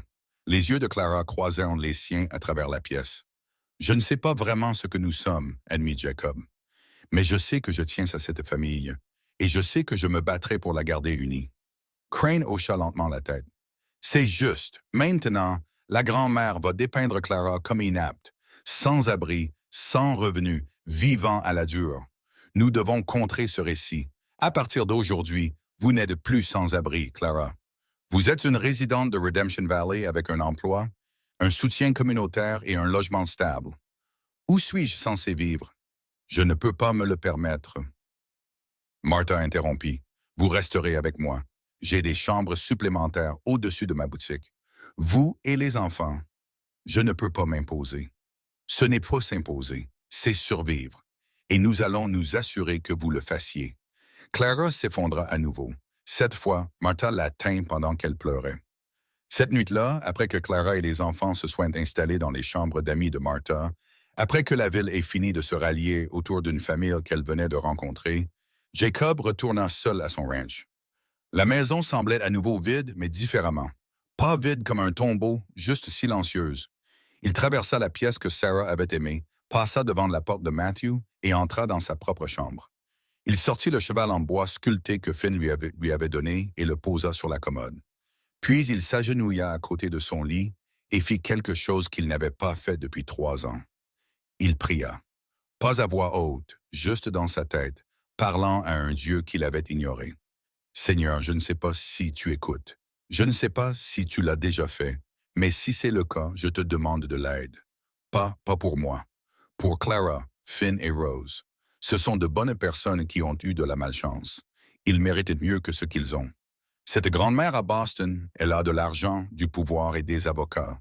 Nous avons une communauté, de l'amour et pas grand-chose d'autre. Mais peut-être que c'est assez. Peut-être que c'est ce que tu essayais de me dire quand tu as envoyé Finn à ma porte, que nous sommes plus forts ensemble que séparés. Alors, si tu écoutes, si tu te soucies encore des prières d'hommes en colère qui ont finalement cessé de l'être, s'il te plaît, aide-nous à gagner ce combat. Aide-nous à garder cette famille unie. Ils ont déjà perdu un mari et un père. Ne les fais pas se perdre les uns les autres aussi. Il resta à genoux longtemps, ne priant plus, juste immobile. Quand il se releva enfin, ses genoux craquèrent et son dos lui fit mal. Mais quelque chose dans sa poitrine se sentait plus léger. Il se dirigea vers la fenêtre et regarda la terre qu'il avait travaillée pendant 20 ans. Une terre qui lui avait semblé vide de sens après la mort de Sarah et Matthew. Maintenant, elle ressemblait à nouveau à un foyer. Non pas parce que quelque chose avait changé au ranch, mais parce que pour la première fois en 3 ans, Jacob Morrison avait des gens vers qui rentrer. Il pensa au sourire de Clara quand l'Église avait applaudi, à la fierté tranquille de Finn quand il avait attrapé ses lapins, à Rose présentant un shérif à sa famille de fourmis, et il pensa à demain quand il irait en ville et aiderait Clara à s'installer dans sa nouvelle vie. Une vie qui peut-être, s'ils étaient très chanceux, pourrait l'inclure. Le cheval en bois captait le clair de lune sur la commode. Un garçon avait marché 2 heures pour demander de l'eau, et dans 30 jours, Jacob se tiendrait dans une salle d'audience et se battrait pour s'assurer que ce garçon puisse garder sa famille, quoi qu'il en coûte. 27 jours, c'était le temps qu'il a fallu pour que tout change. Clara Parker a échangé une cabane délabrée contre une chambre lumineuse au-dessus de la boutique de couture de Martha Jenkins, où la lumière du matin entrait par de vraies fenêtres. Ses mains, qui autrefois survivaient grâce aux lapins piégés, volaient maintenant à travers le tissu avec l'habileté de quelqu'un qui cousait depuis l'enfance, gagnant un salaire honnête qui ressemblait à la liberté. Finn Parker était assis dans la classe d'Alice Brennan, lisant avec 2 ans d'avance sur son âge. Il s'était fait de vrais amis maintenant, des garçons qui l'invitaient à la pêche et qui se fichaient que ses bottes aient appartenu à son père ou que sa mère soit pauvre. Rose Parker était passée de parler aux rochers dans l'isolement à charmer chaque personne de Redemption Valley. Des éleveurs endurcis et des commerçants sévères s'adoucissaient sous ses questions sans fin et sa conviction que les insectes méritaient des noms et des sentiments. Jacob Morrison, qui n'avait parlé à personne pendant 3 ans, parcourait maintenant la rue principale chaque soir. Toute la ville savait où il se dirigeait, vers la boutique de Martha, où une certaine femme aux cheveux blonds vénitiens attendait sur le porche avec du café et un sourire qui lui faisait mal à la poitrine d'une manière qu'il avait oubliée. Mais maintenant, les 27 jours étaient bossés. Demain, c'était l'audience. Ce soir, Jacob était assis sur son porche, regardant le soleil se coucher sur une terre qui ressemblait enfin à un foyer. La sécheresse s'était arrêtée 2 semaines plus tôt. La pluie était tombée à verse, remplissant le ruisseau, verdissant l'herbe, sauvant ce qui restait du bétail. Certains disaient que c'était une coïncidence. D'autres disaient que c'était Dieu qui répondait aux prières. Jacob se fichait de savoir lequel c'était. Il était juste reconnaissant. Dusty Hennett depuis l'enclos, et Jacob leva les yeux pour voir un cavalier approcher. Pas Clara. Elle serait chez Martha, aidant à préparer les enfants pour le lit, essayant de ne pas penser à demain. Ce cavalier était plus âgé. Une femme dans une robe de voyage noire, montant un cheval de louage avec la posture raide de quelqu'un peu habitué à monter. Jacob se leva alors qu'elle se rapprochait. Elle avait 60, peut-être 65 ans, des cheveux argentés attachés en un chignon sévère, des yeux bleus qui contenaient l'hiver, des vêtements chers, des vêtements de ville, le genre qui n'avait pas sa place sur le territoire du Montana. Elle s'arrêta à la clôture et regarda Jacob avec une expression qui était à la fois chagrin, détermination et espoir désespéré. « Monsieur Morrison, c'est moi. » Je suis Iris Montgomery. Le nom frappa comme un poing. La main de Jacob se resserra sur la rampe du poche. Vous êtes en avance, l'audience n'est que demain. Je sais, je suis arrivé cet après-midi. Je voulais vous voir avant les procédures. On m'a dit que vous aviez aidé mes petits-enfants. J'ai aidé une famille qui en avait besoin. Iris descendit de cheval avec difficulté. Ce n'était pas une femme habituée au travail physique ou aux voyages difficiles. Tout en elle parlait d'argent, de raffinement et d'une vie vécue loin de la poussière et de la sécheresse. Puis-je vous parler un instant? Chaque instant disait à Jacob de refuser, de la renvoyer, de protéger Clara et les enfants de cette femme qui voulait les séparer. Mais quelque chose dans le visage d'Iris l'arrêta. Elle n'avait pas l'air d'une méchante. Elle avait l'air d'une femme portant un chagrin si lourd qu'il lui avait courbé le dos. 5 minutes, dit-il. Iris attacha son cheval et se dirigea vers le porche. Jacob ne l'invita pas à s'asseoir. Ils se tenaient face à face comme des duellistes se préparant au combat. Je veux les voir, dit Iris. Mes petits-enfants, avant l'audience. Est-ce possible? C'est à leur mère de décider, pas à moi. Mais vous avez de l'influence sur Clara. Tout le monde en ville le dit. Ce que tout le monde dit et ce qui est vrai ne sont pas toujours la même chose. Le sang-froid d'Iris se fissura légèrement. S'il vous plaît, j'ai voyagé 2000 miles. J'ai passé 6 mois à chercher. Je veux juste voir les enfants de mon fils unique avant que nous nous affrontions dans une salle d'audience. Vous avez commencé ce combat. Pas Clara. Je sais. La voix d'Iris se brisa. Je sais ce que vous pensez de moi. Que je suis une femme sans cœur qui essaie de voler des enfants à leur mère. Mais, Monsieur Morrison, avez-vous perdu un enfant? La question atterrit comme un couteau entre les côtes. Oui, dit Jacob doucement, j'en ai perdu un. Alors vous comprenez ce que ça vous fait. Comment ça vous vide jusqu'à ce qu'il ne reste plus que le besoin de s'accrocher à quelque chose, n'importe quoi, qui les garde en vie dans votre mémoire. Elle sortit une photographie de son sac avec des mains tremblantes, l'attendit. Jacob la prit. Un jeune homme, peut-être 25 ans, avec les yeux sérieux de Finn et le sourire éclatant de Rose. Il se tenait à côté d'une femme qui était clairement Clara, plus jeune, plus heureuse, tous les deux rayonnant devant l'appareil photo. C'est mon fils, Jonathan, mon unique enfant. J'avais 40 ans quand je l'ai eu. Mon mari est mort quand Jonathan avait 10 ans. Nous n'étions que tous les deux pendant 15 ans. Je lui ai tout donné. Les meilleures écoles, les meilleures opportunités. Je voulais qu'il ait la vie que je n'avais jamais eue. Les mains d'Iris se tordirent. Puis il a rencontré Clara à une fête paroissiale, la fille d'un fermier sans éducation, sans perspective, sans avenir. Il est tombé amoureux d'elle quand même. Je lui ai dit qu'il gâchait sa vie. Je lui ai dit qu'il pouvait faire mieux. Je lui ai dit que se marier en dessous de sa condition ruinerait tout ce pourquoi j'avais travaillé. Elle s'arrêta, déglutit difficilement. Il l'a épousée quand même. Il a déménagé ici sur le territoire du Montana pour travailler pour le chemin de fer parce que ça payait mieux que les postes que j'avais arrangés pour lui à Boston. Et puis 2 ans plus tard, un wagon de marchandises l'a écrasé parce que la compagnie de chemin de fer avait fait des économies sur l'équipement de sécurité. Des larmes coulaient sur son visage, traçant des sillons à travers la poudre et la fierté. J'ai blâmé Clara. Si elle ne l'avait pas épousé, il serait toujours à Boston, en sécurité, en vie, travaillant à un poste respectable, rentrant à la maison tous les dimanches pour dîner. Alors quand il est mort, je me suis convaincu que Clara l'avait tué, que sa pauvreté, son besoin l'avaient poussé à un travail dangereux. Et j'ai décidé que la seule façon de sauver quelque chose de mon fils était de prendre ses enfants et de les élever comme je l'avais élevé. Jacob rendit la photographie. Mais ils ne sont pas à vous d'élever, ils sont à elle. Je le sais maintenant, ou je commence à le savoir.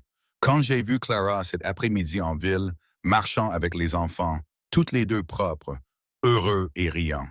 Quand j'ai vu la façon dont Finn tenait la main de sa sœur et la façon dont Clara les regardait avec un amour si féroce, j'ai réalisé quelque chose. Quoi? Que j'ai essayé de remplacer mon fils au lieu d'honorer sa mémoire. Jonathan a choisi Clara. Il a choisi cette vie. Il a choisi l'amour plutôt que l'argent. Et en prenant ses enfants à la femme qu'il aimait, je ne les sauve pas. Je détruis la dernière chose qu'il a laissée derrière lui. Iris regarda Jacob avec des yeux qui contenaient 3 ans de chagrin qui reflétaient le sien. Mais je ne peux pas m'arrêter. Je ne peux pas reculer. Les papiers sont déposés. Les avocats sont engagés. L'audience est demain. Et même en sachant que j'ai tort, je n'arrive pas à lâcher le seul morceau de Jonathan qu'il me reste. Jacob comprit. Dieu l'aide, y comprit complètement. Vous voulez que je vous dise que c'est bien, dit-il, que je vous dise que vous faites ce qu'il faut? Je ne peux pas faire ça. Je sais. Je voulais juste que quelqu'un comprenne pourquoi je ne peux pas m'arrêter, même si je le devrais. Elle se tourna pour partir, puis fit une pause. Monsieur Morrison, l'aimez-vous, Clara? La question le prit au dépourvu. Aimait-il Clara? Il pensa à la façon dont son cœur bondissait quand il la voyait marcher dans la rue, à la façon dont son rire le faisait sourire même quand il était seul, à la façon dont elle l'avait regardé il y a 2 nuits, quand il avait apporté des fleurs qu'il avait cueillies lui-même parce qu'il ne savait pas comment montrer ce qu'il ressentait. Je crois que oui, admit-il. Alors battez-vous pour elle demain. Battez-vous plus fort que moi. Parce que si vous gagnez, au moins je saurai que les enfants sont avec des gens qui les aiment. C'est plus que ce que je peux donner. Iris remonta sur son cheval et s'éloigna dans l'obscurité grandissante. Jacob resta sur son porche longtemps après sa disparition, tenant la rampe et pensant au chagrin et à l'amour, et comment parfois les deux s'en mêlaient si bien qu'on ne pouvait plus dire où l'un finissait et l'autre commençait. La veille de l'audience, Jacob trouva Finn assis seul derrière la boutique de Martha, lançant des pierres sur un poteau de clôture. La visée du garçon était bonne. Chaque pierre atteignait sa cible avec un craquement sec qui résonnait dans l'air calme. Jacob s'assit à côté de lui sans parler. Ils restèrent assis en silence pendant un moment. Puis Finn lança une autre pierre, plus fort cette fois. J'ai peur. Je sais. Et si on perd demain? Et si le juge dit qu'on doit aller à Boston? Alors on fera appel. On se battra devant une cour supérieure. Et si ça ne marche pas? Jacob n'avait pas de réponse à ça, pas de mensonge réconfortant à offrir. Je ne les laisserai pas vous emmener sans me battre, mon garçon. Je te le promets. Finn lança une autre pierre. Celle-ci manqua sa cible. Il en ramassa une autre. Grande-mère Iris est passée aujourd'hui. Maman ne savait pas que je l'ai vue, mais je l'ai vue. Elle se tenait devant la boutique, regardant juste nos fenêtres. Elle avait l'air triste. Elle est triste. Ça ne rend pas ce qu'elle fait juste, mais elle est triste. Tu penses qu'elle nous veut vraiment ou qu'elle veut juste récupérer quelque chose de notre père? La question montrait une sagesse au-delà de ses 9 ans. Un peu des deux, je suppose. Les gens sont compliqués comme ça. Finn resta silencieux un long moment. Si on doit aller à Boston, tu viendras nous voir? La gorge de Jacob se noua. Finn, promets-moi, si on perd demain, promets que tu ne nous oublieras pas.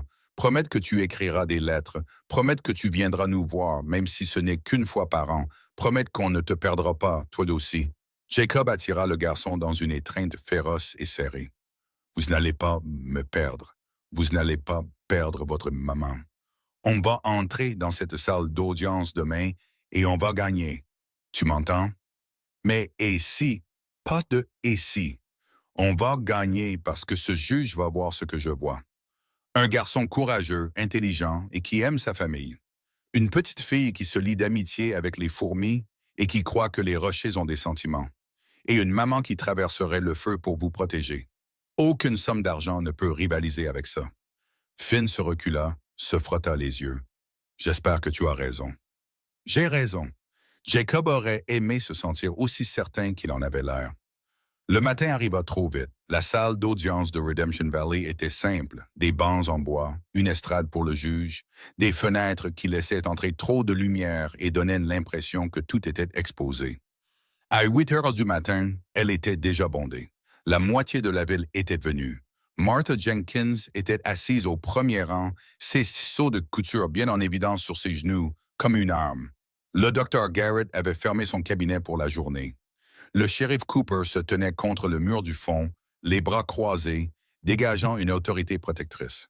Alice Brennan était assise avec un groupe de mères dont les enfants fréquentaient son école. Le révérend Crane était assis avec son frère David, l'avocat qui avait voyagé depuis Helena pour prendre l'affaire de Clara. Et tout au fond, essayant d'être invisible, Walsh, le détective, était assis avec son carnet, observant tout avec un détachement professionnel. Jacob était assis à côté de Clara, du côté de la défense. Elle portait une robe que Martha lui avait faite, simple mais bien coupée, propre et respectable. Ses mains tremblaient sur ses genoux. Jacob les recouvrit d'une des siennes. Respirez, murmura-t-il. Je ne peux pas. Si vous le pouvez, inspirez et expirez, comme on a répété. Clara inspira, expira, inspira, expira. De l'autre côté de l'allée, Iris Montgomery était assise avec son avocat, un homme aux cheveux gris dans un costume cher qui donnait à tous les autres dans la salle l'air de fermier, ce que Jacob supposait que la plupart d'entre eux étaient.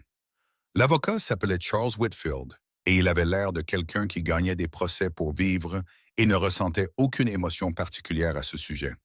Finn et Rose n'étaient pas dans la salle d'audience. La sœur de Martha les gardait à la pension.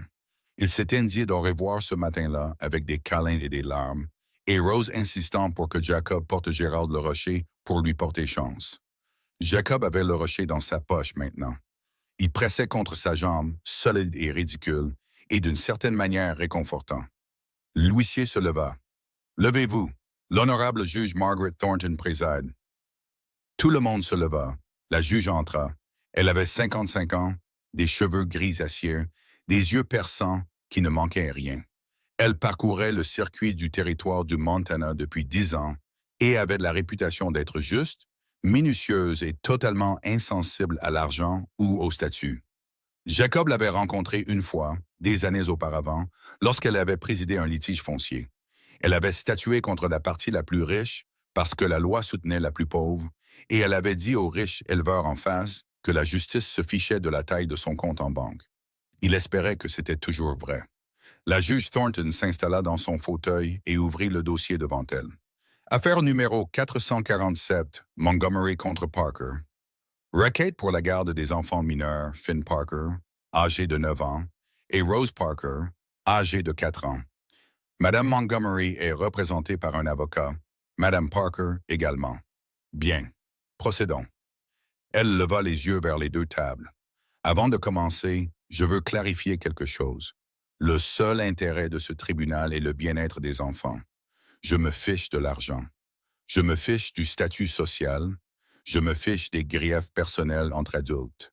Je me soucie de 2 enfants qui méritent la stabilité, la sécurité et l'amour. Avocat, présentez vos arguments en gardant cela à l'esprit. Whitfield se leva le premier. Votre honneur, cette affaire est simple. Madame Iris Montgomery demande la garde des enfants de son fils décédé parce que leur mère ne peut pas subvenir à leurs besoins de base. Madame Parker est sans abri depuis 8 mois. Elle vit dans des structures abandonnées sans eau courante, sans source de nourriture fiable et sans revenus. Bien que je ne remette pas en question son amour pour les enfants, l'amour seul ne constitue pas des soins adéquats. Il plaça des photographies sur le banc du juge, des photos de la cabane où Clara et les enfants avaient vécu, des images des murs en toile rapiécée, du sol en terre battue, du foyer vide. Ce sont les conditions que Mme Parker offrait à ses enfants avant que cette communauté n'intervienne. Une fillette de 4 ans a failli mourir de la fièvre parce que sa mère n'avait pas accès à de l'eau propre ou à des soins médicaux. Un garçon de 9 ans marchait des kilomètres dans des bottes mal ajustées pour chasser de la nourriture parce que sa mère ne pouvait pas le nourrir. Ce n'est pas une provision adéquate. C'est la survie dans sa forme la plus désespérée. Whitfield fit un geste vers Iris. Madame Montgomery, en revanche, peut offrir un foyer à Boston avec l'eau courante, l'électricité, une scolarité appropriée, des soins médicaux et toutes les opportunités que ses enfants méritent.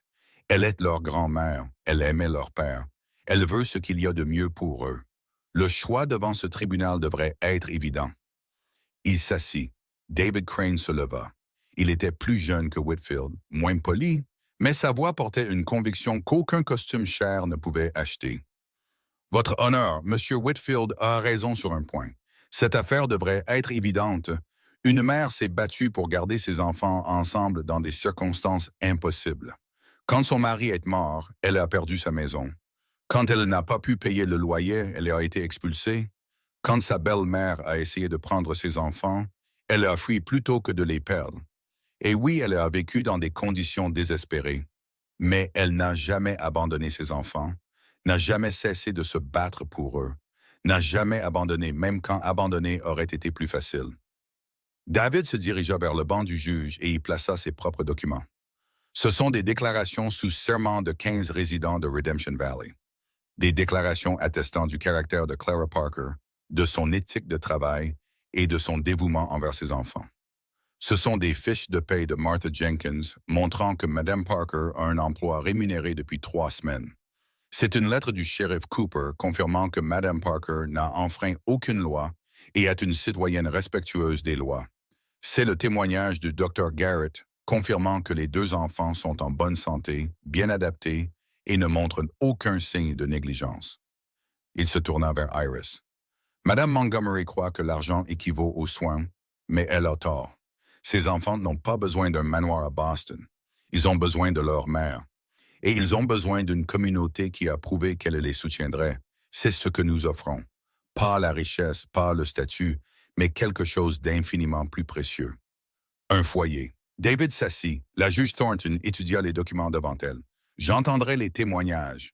Madame Montgomery, vous pouvez prendre la barre.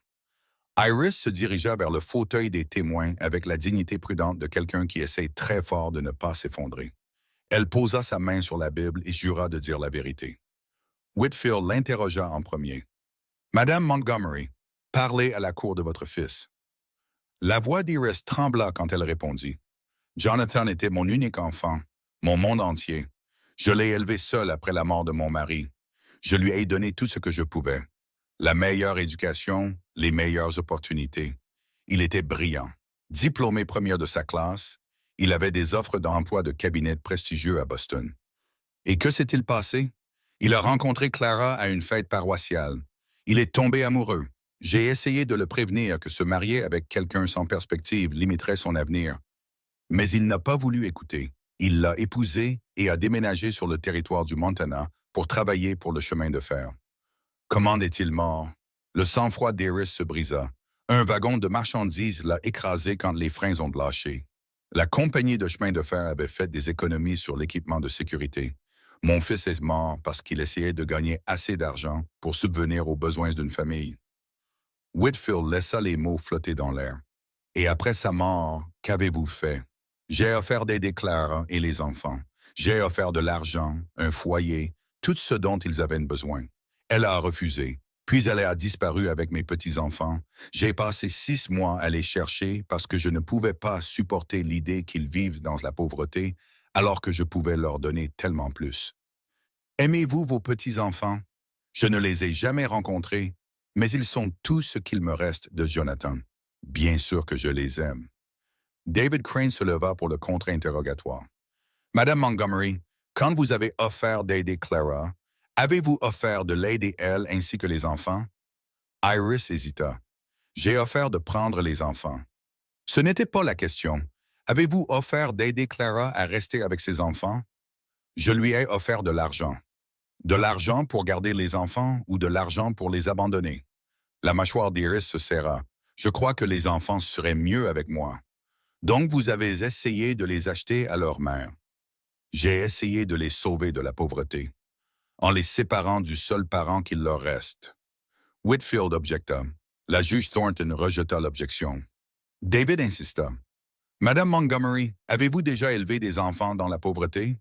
Avez-vous déjà dû choisir entre des médicaments et de la nourriture? Avez-vous déjà dû expliquer à un enfant pourquoi vous ne pouvez pas vous permettre des chaussures à sa taille? Non, mais... Alors vous ne savez pas ce que Clara Parker a enduré. Vous ne savez pas ce que ça coûte de garder une famille unie quand le monde essaie de la déchirer. Vous savez seulement que vous avez de l'argent et qu'elle n'en a pas. Et vous croyez que cela fait de vous la meilleure gardienne.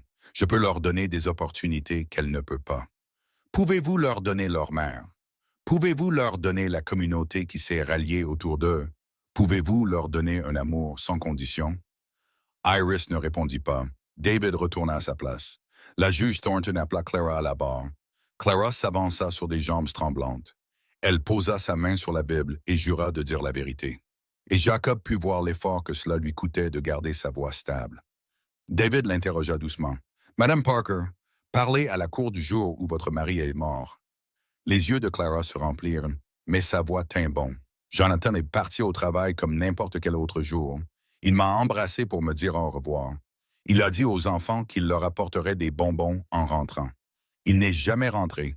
Ils l'ont trouvé sous un wagon de marchandises cet après-midi-là. Les freins avaient lâché. Il essayait de l'empêcher de rouler sur d'autres ouvriers. Il a sauvé 3 hommes, mais le wagon l'a écrasé. Que s'est-il passé après? Je me suis effondré.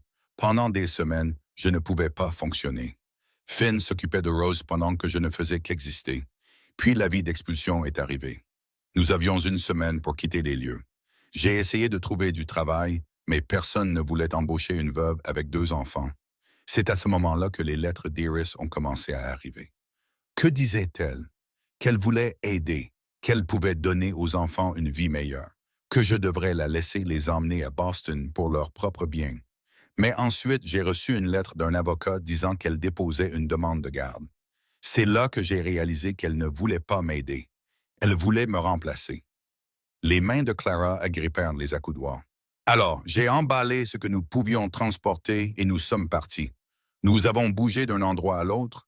J'ai trouvé du travail où je pouvais. Couture, lessive, n'importe quoi. Finn piégeait des lapins. Nous avons survécu. Ce n'était pas joli, mais nous avons survécu ensemble. Pourquoi n'avez-vous pas accepté l'offre de Madame Montgomery? Parce que mes enfants ne sont pas à vendre. Peu m'importe combien d'argent elle a, ils sont à moi. Jonathan me les a donnés et je mourrai avant de laisser quiconque les prendre. La salle d'audience était silencieuse. Whitfield se leva pour le contre-interrogatoire. Madame Parker, votre fille a failli mourir de la fièvre parce que vous n'aviez pas accès à de l'eau propre. Correct? Oui. Et vous n'aviez pas d'argent pour un docteur. Oui. Et vous viviez dans un bâtiment abandonné qui tombait en ruine. Oui. Et pourtant, vous appelez cela des soins adéquats. Les yeux de Clara brillèrent. J'appelle ça faire de mon mieux avec ce que j'avais. Rose est tombée malade, mais elle n'est pas morte. Parce que mon fils a marché des kilomètres pour trouver de l'aide. Parce qu'un homme bon nous a donné de l'eau. Parce que nous nous sommes battus pour la sauver. C'est ce que font les familles. Nous nous battons. Mais vous ne devriez pas avoir à vous battre, Madame Parker. C'est là toute la question. Madame Montgomery peut donner à vos enfants une vie où ils n'ont pas à se battre pour les nécessités de base. Elle peut leur donner des choses. Je leur donne de l'amour. L'amour ne paye pas les docteurs. Non, dit Clara, la voix brisée. Mais c'est ce qui m'a fait vérifier la respiration de Rose toutes les 10 minutes pendant 3 jours d'affilée. C'est ce qui a fait marcher Finn jusqu'à ce que ses pieds saignent pour sauver sa sœur. C'est ce qui fait de nous une famille. Votre cliente veut donner à mes enfants une cage dorée. Je leur donne une vie où ils sentent qu'ils sont aimés plus que tout au monde. Elle regarda directement Iris. J'ai perdu mon mari. J'ai perdu ma maison. J'ai tout perdu sauf mes enfants. Et je me battrai contre vous et tous les avocats de Boston avant de les perdre, eux aussi. La salle d'audience éclata en applaudissements. La juge Thornton frappa son marteau. « Ordre! Nous aurons de l'ordre! » Quand la salle se calma, elle regarda les 2 avocats. D'autres témoins. David se leva. « Votre honneur, j'aimerais appeler Jacob Morrison. » Le cœur de Jacob bondit. Il n'en avait pas discuté. Il se dirigea vers la barre, prêt à serment, s'assit, sentant que chaque œil dans la pièce le jugeait. David s'approcha. « Monsieur Morrison, comment connaissez-vous la famille Parker? » Finn est venu à ma porte il y a 3 semaines pour demander de l'eau. Sa sœur était malade. J'ai aidé. Et depuis, je leur apporte des provisions. De l'eau, de la nourriture, du bois de chauffage, tout ce dont ils avaient besoin. « Pourquoi? » Jacob regarda Clara. « Parce que j'ai perdu ma femme et mon fils il y a 3 ans. Et pendant 3 ans, j'étais mort à l'intérieur. Je ne faisais que suivre les mouvements. Puis un garçon de 9 ans dans des bottes trop grandes a frappé à ma porte pour demander de l'eau, et je me suis souvenu de ce que ça faisait de compter pour quelqu'un. Cette famille m'a donné une raison de continuer à vivre, alors j'essaie de leur donner une raison de continuer à se battre. » David hocha la tête. « Monsieur Morrison, quelle est votre relation avec Madame Parker? » Avant que Jacob ne puisse répondre, quelque chose en lui changea. Il avait prévu de dire qu'ils étaient amis, de rester simple, professionnel.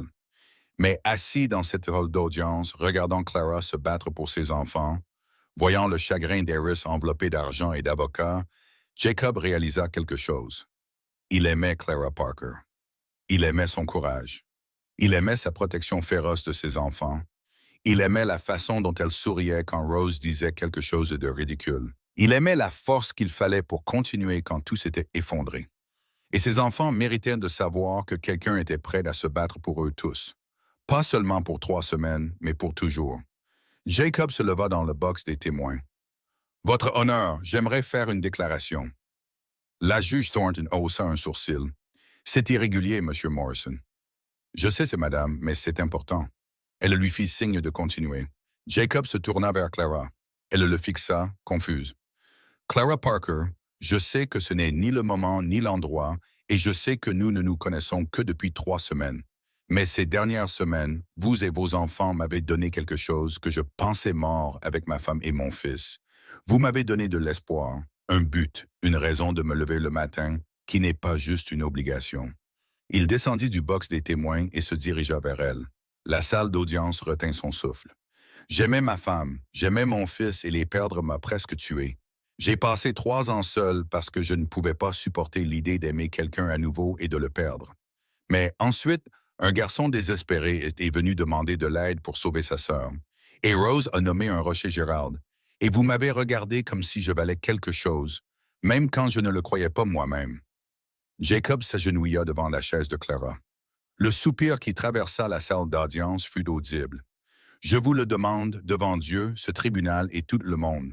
Voulez-vous m'épouser? Pas à cause de cette audience, pas pour sauver vos enfants, mais parce que je vous aime et que j'aime Finn et Rose. Et je veux être la famille que nous avons déjà commencé à devenir. Des larmes coulaient sur le visage de Clara. Jacob, vous n'avez pas à faire ça pour nous. Je ne le fais pas pour vous. Je le fais pour moi, parce que j'ai été à moitié vivant pendant 3 ans et que vous m'avez rendu entier. Alors, je vous le demande, voulez-vous m'épouser?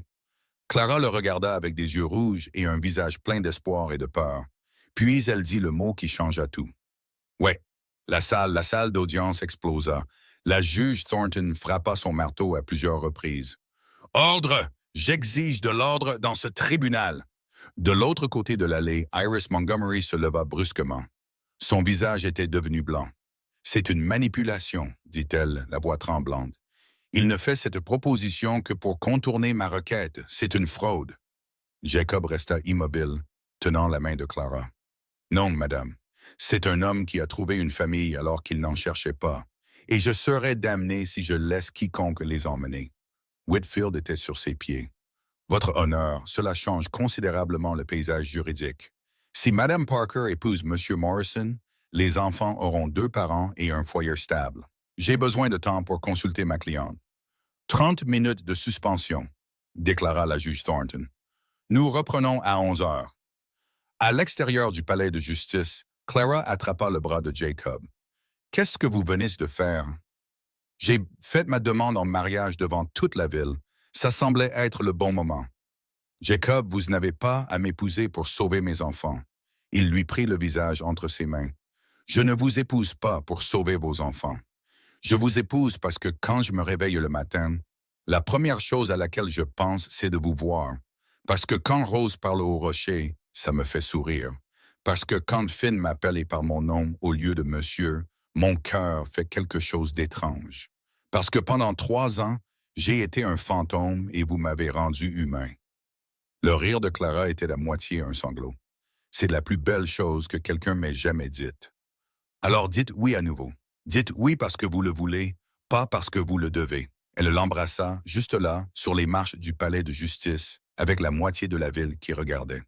Oui, murmura-t-elle contre ses lèvres. Oui, je vous épouserai, Jacob Morrison. À l'intérieur du palais de justice, Iris Montgomery était assise dans une salle de jury vide avec son avocat et son chagrin. Nous devons combattre ça, dit Whitfield. Une proposition hâtive n'annule pas des mois de soins inadéquats. Mais Iris n'écoutait pas. Elle pensait à la façon dont Clara avait regardé Jacob, à la façon dont il s'était agenouillé devant elle avec tout son cœur visible sur son visage, à la façon dont toute la salle d'audience avait éclaté de joie. Jonathan avait regardé Clara de cette façon une fois, avec une dévotion absolue, avec un amour si pur qu'il transcendait la logique. Et Iris lui avait dit qu'il gâchait de sa vie. Madame Montgomery? J'ai besoin d'un moment seul. Madame, nous devons discuter de la stratégie. S'il vous plaît, donnez-moi juste un moment. Whitfield partit à contre-cœur. Iris s'assit dans le silence et regarda la photographie qu'elle avait montrée à Jacob, Jonathan souriant à côté de Clara. Tous les deux si jeunes, si heureux, si amoureux. Elle avait passé 3 ans à blâmer Clara pour la mort de Jonathan. 3 ans à croire que s'il ne l'avait jamais rencontré, jamais épousé, il serait encore en vie. Mais aurait-il été heureux? Jonathan avait choisi Clara. Il avait choisi cette vie difficile sur le territoire du Montana. Il avait choisi l'amour plutôt que le confort. Et en essayant de prendre ses enfants à la femme qu'il aimait, Iris n'honorait pas sa mémoire. Elle la détruisait. On frappa à la porte. Entrez. Walsh entra. Le détective qui avait trouvé Clara, qui avait signifié les papiers, qui avait mis tout cela en mouvement. Madame Montgomery, je vous réfléchis. Je voulais vous parler avant que nous ne reprenions. Qu'y a-t-il? Walsh s'assit en face d'elle.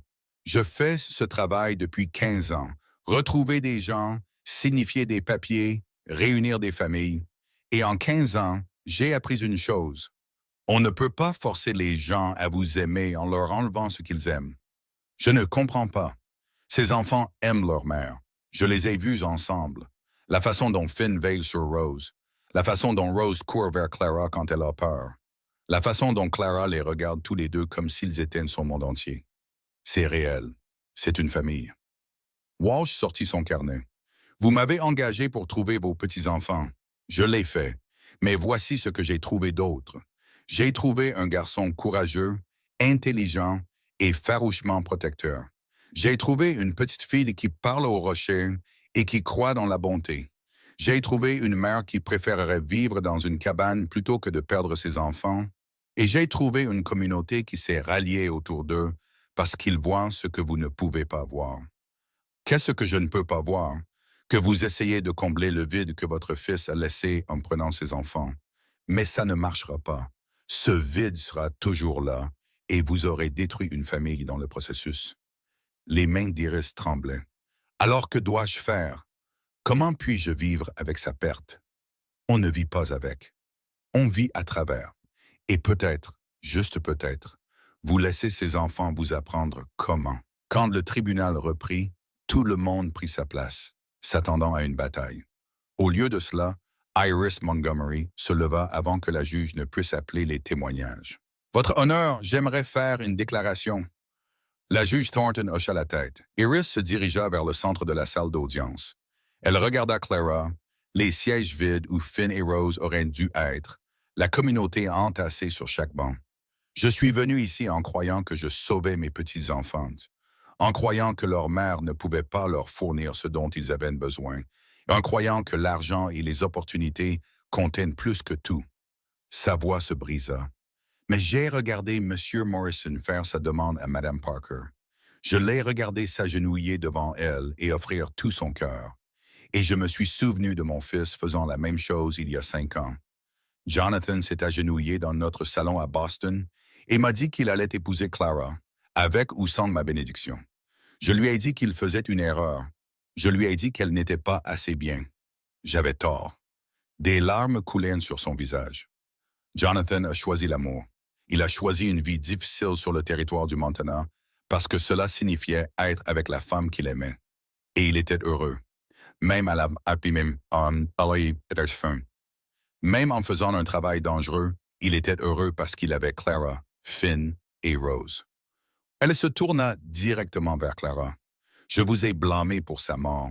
Je me suis dit que s'il ne vous avait jamais rencontré, il serait encore en vie. Mais la vérité, c'est que sans vous, il aurait tout aussi bien pu être mort. Parce que la vie que je voulais pour lui était vide, sûre, confortable et vide. La voix d'Iris se raffermit. Je retire ma requête. Les enfants vous appartiennent. Ils vous ont toujours appartenu. La salle d'audience éclata. La juge Thornton ne prit même pas la peine de demander l'ordre. Elle sourit simplement et frappa son marteau une fois. Requête retirée. La garde reste à Clara Parker. Cette affaire est classée. Clara s'effondra sur sa chaise, sanglotant. Jacob la prit dans ses bras pendant que toute la salle d'audience applaudissait. Iris se dirigea lentement vers leur table. Madame Parker, Clara leva les yeux, rouge. « Je suis désolé. Je suis si profondément désolé pour ce que je vous ai fait subir. » Clara se leva. Pendant un instant, les deux femmes se regardèrent fixement. Des années de chagrin, de colère et de peur suspendues entre elles. Puis Clara fit quelque chose que personne n'attendait. Elle ouvrit les bras et Iris s'y jeta. Elles se tinrent l'une l'autre et pleurèrent pendant que la salle d'audience regardait en silence, stupéfaite. « Puis je l'ai rencontré, » murmura Iris. « Mes petits enfants. Passe comme quelqu'un qui essaye de les prendre, juste comme leur grand-mère. » « Oui, » dit Clara. « Oui, bien sûr. » Ils trouvèrent Finn et Rose à la pension. La sœur de Martha les avait distraits avec des biscuits et des histoires.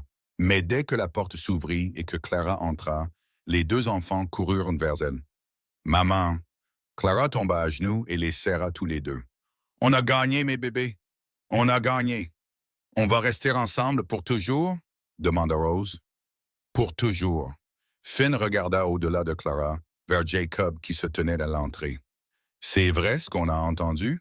Que tu as demandé à maman de t'épouser au tribunal? » Jacob hocha la tête. « C'est vrai. Alors, tu vas être notre papa? Si vous voulez de moins. » Finn s'approcha et leva les yeux vers Jacob avec ses yeux gris sérieux. « J'ai déjà un papa. Il est sport-bar, mais c'est toujours mon papa. Je sais, je n'essaie pas de le remplacer. Bien, mais je suppose que j'ai de la place pour quelqu'un d'autre. Quelqu'un qui n'est pas mon papa, mais qui veille sur nous quand même. » Il tendit la main. Jacob la serra solennellement. Marché conclu. Puis Finn fit quelque chose qui brisa le cœur de Jacob de la meilleure des manières. Il s'avança et serra Jacob fort dans ses bras. « Merci de nous avoir sauvés. C'est toi qui m'as sauvé en premier, mon garçon. » Rose tira sur la robe de Clara. « Maman, qui est cette dame? » Tout le monde se tourna. Iris se tenait à l'entrée, essayant très fort de ne pas pleurer à nouveau. Clara se leva et tendit la main à Iris. « Rose, Finn, c'est votre grand-mère, la maman de votre papa. Elle a fait un long voyage pour vous rencontrer. » Finn se plaça protecteur devant Rose. « C'est vous qui avez essayé de nous emmener. »« C'est vrai, » dit Iris doucement. « Et je suis désolé, j'avais tort. J'ai laissé le chagrin me rendre cruel.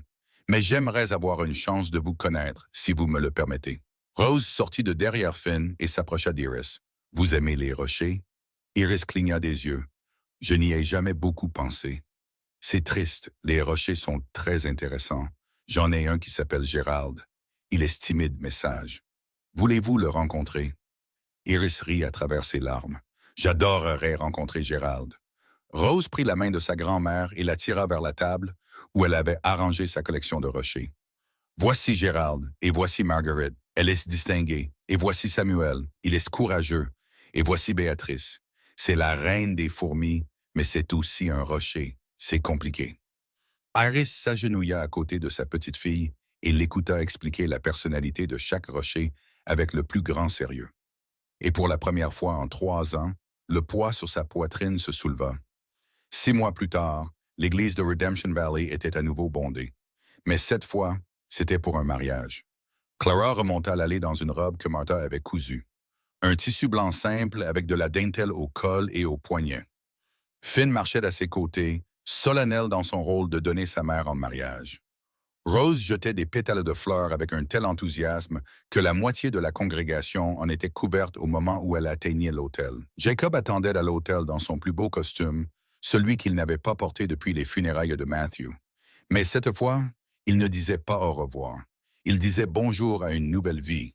Le révérend Crane célébra la cérémonie avec un sourire si large qu'il menaçait de fendre son visage. « Jacob Morrison, acceptez-vous de prendre Clara Parker pour légitime épouse? »« Oui, je le veux. » »« Et vous, Clara Parker, acceptez-vous de prendre Jacob Morrison pour légitime époux? »« Oui, je le veux. » Alors, par le pouvoir qui m'est conféré par le territoire du Montana et Dieu Tout-Puissant, je vous déclare mari et femme. Jacob, vous pouvez embrasser la mariée. Il le fit. L'église éclata en applaudissements. Au premier rang, Iris Montgomery pleurait des larmes de joie à côté de Martha Jenkins. Les deux femmes étaient devenues des amies improbables au cours des derniers mois, liées par leur amour commun pour les enfants de Clara. La réception eut lieu au ranch de Jacob. La maison qui avait été un tombeau pendant 3 ans était maintenant pleine de musique, de rire et d'enfants courant dans des pièces qui résonnaient de joie au lieu de chagrin. Alors que le soleil se couchait, Jacob se retrouva sur le porche avec Finn. « Tu es heureux ?» demanda Finn. « Le plus heureux que j'ai été depuis des années. »« Bien, maman mérite d'être heureuse. On le mérite tous. »« Oui, c'est vrai. » Ils restèrent dans un silence confortable. « Finn, je voulais te demander quelque chose. »« Quoi ?» Jacob fouilla dans sa poche et en sortit une petite boîte en bois. « Les bottes de ton père, celles que tu portais quand tu es venu à ma porte, je les ai faites réduire par le cordonnier, pour en faire quelque chose que tu peux vraiment porter. J'ai pensé que tu aimerais les avoir pour les grandes occasions, les mariages, les remises de diplômes, les choses pour lesquelles ton père voudrait être là. » Finn ouvrit la boîte. À l'intérieur se trouvaient les bottes, redimensionnées, restaurées, toujours clairement celles de son père, mais maintenant adaptées à un garçon de 9 ans. « Vous avez fait ça pour moi? »« Oui. » Finn sortit les bottes et les tint comme si elles étaient en or. « Merci, Jacob. »« De rien, mon garçon. Je sais, j'ai dit que j'avais déjà un papa, et c'est vrai, mais je suppose qu'un garçon peut avoir 2 personnes qui veillent sur lui, une au ciel, une juste ici. » La gorge de Jacob se serra. « Je suppose que oui. » Noël arriva à Redemption Valley avec de la neige, du froid et le genre de ciel clair et lumineux qui rendait tout propre. Au Ranch Morrison, la maison était pleine. Clara cuisina un festin avec l'aide de Martha. Finn et ses amis construisirent un bonhomme de neige plus grand que Jacob. Rose nomma le bonhomme de neige Frédéric et insista pour qu'il ait une écharpe pour ne pas avoir froid. Et assise dans le salon près du feu, Iris Montgomery tenait sa petite fille sur ses genoux et lisait une histoire sur une courageuse petite fille qui parlait aux animaux. Jacob observait depuis l'entrée. Sa maison, sa famille, sa vie. Sur la cheminée se trouvaient 2 photographies. Une de Sarah et Matthew, éternellement jeunes, éternellement aimés. Et à côté, une nouvelle photographie. Jacob, Clara, Finn et Rose le jour de leur mariage. Tous les 4 souriants, le passé et le présent côte à côte. Clara vint à côté de lui et glissa sa main dans la sienne. « À quoi tu penses? » « Au fait qu'il y a 1 an, je comptais les jours jusqu'à ce que je puisse arrêter de faire semblant d'être en vie. Et maintenant, je ne peux pas imaginer être ailleurs qu'ici. C'est un bon ici. C'est le meilleur ici. » Rose appela depuis le salon. « Papa Jake, grand-mère Iris dit que tu connais une chanson sur un oiseau moqueur. Tu veux bien la chanter, Papa Jake? » Le nom le frappa en plein cœur. Il regarda Clara. « Je suis un très mauvais chanteur. »« Je sais. Chante quand même. » Ils entrèrent ensemble dans le salon. Jacob s'assit dans le fauteuil que Sarah avait aimé. Rose grimpa sur ses genoux. Finn s'assit par terre à ses pieds. Clara, Iris et Martha s'arrangèrent sur le canapé. Et Jacob, qui n'avait pas chanté depuis la mort de Matthew, qui avait passé 3 ans en silence, ouvrit la bouche et chanta la berceuse de l'oiseau moqueur. Sa voix se cassa. Il oublia la moitié des mots, mais personne ne s'en soucia. Quand il eut fini, Rose frappa dans ses mains. « C'était magnifique, Papa Jake. C'était terrible, Rosie. Non, c'était parfait, parce que tu l'as chanté pour nous. » Dehors, la neige tombait, douce et silencieuse, sur la terre que Jacob avait pensé être sa tombe. À l'intérieur, un feu crépitait et une famille se serrait les uns contre les autres. Et sur la cheminée, à côté des photographies, se trouvait un petit cheval en bois, sculpté par un garçon de 9 ans qui avait marché 2 heures dans des bottes trop grandes pour sauver sa sœur. Le garçon qui avait frappé à la porte d'un étranger et demandé de l'eau. Le garçon qui les avait tous sauvés. Fin.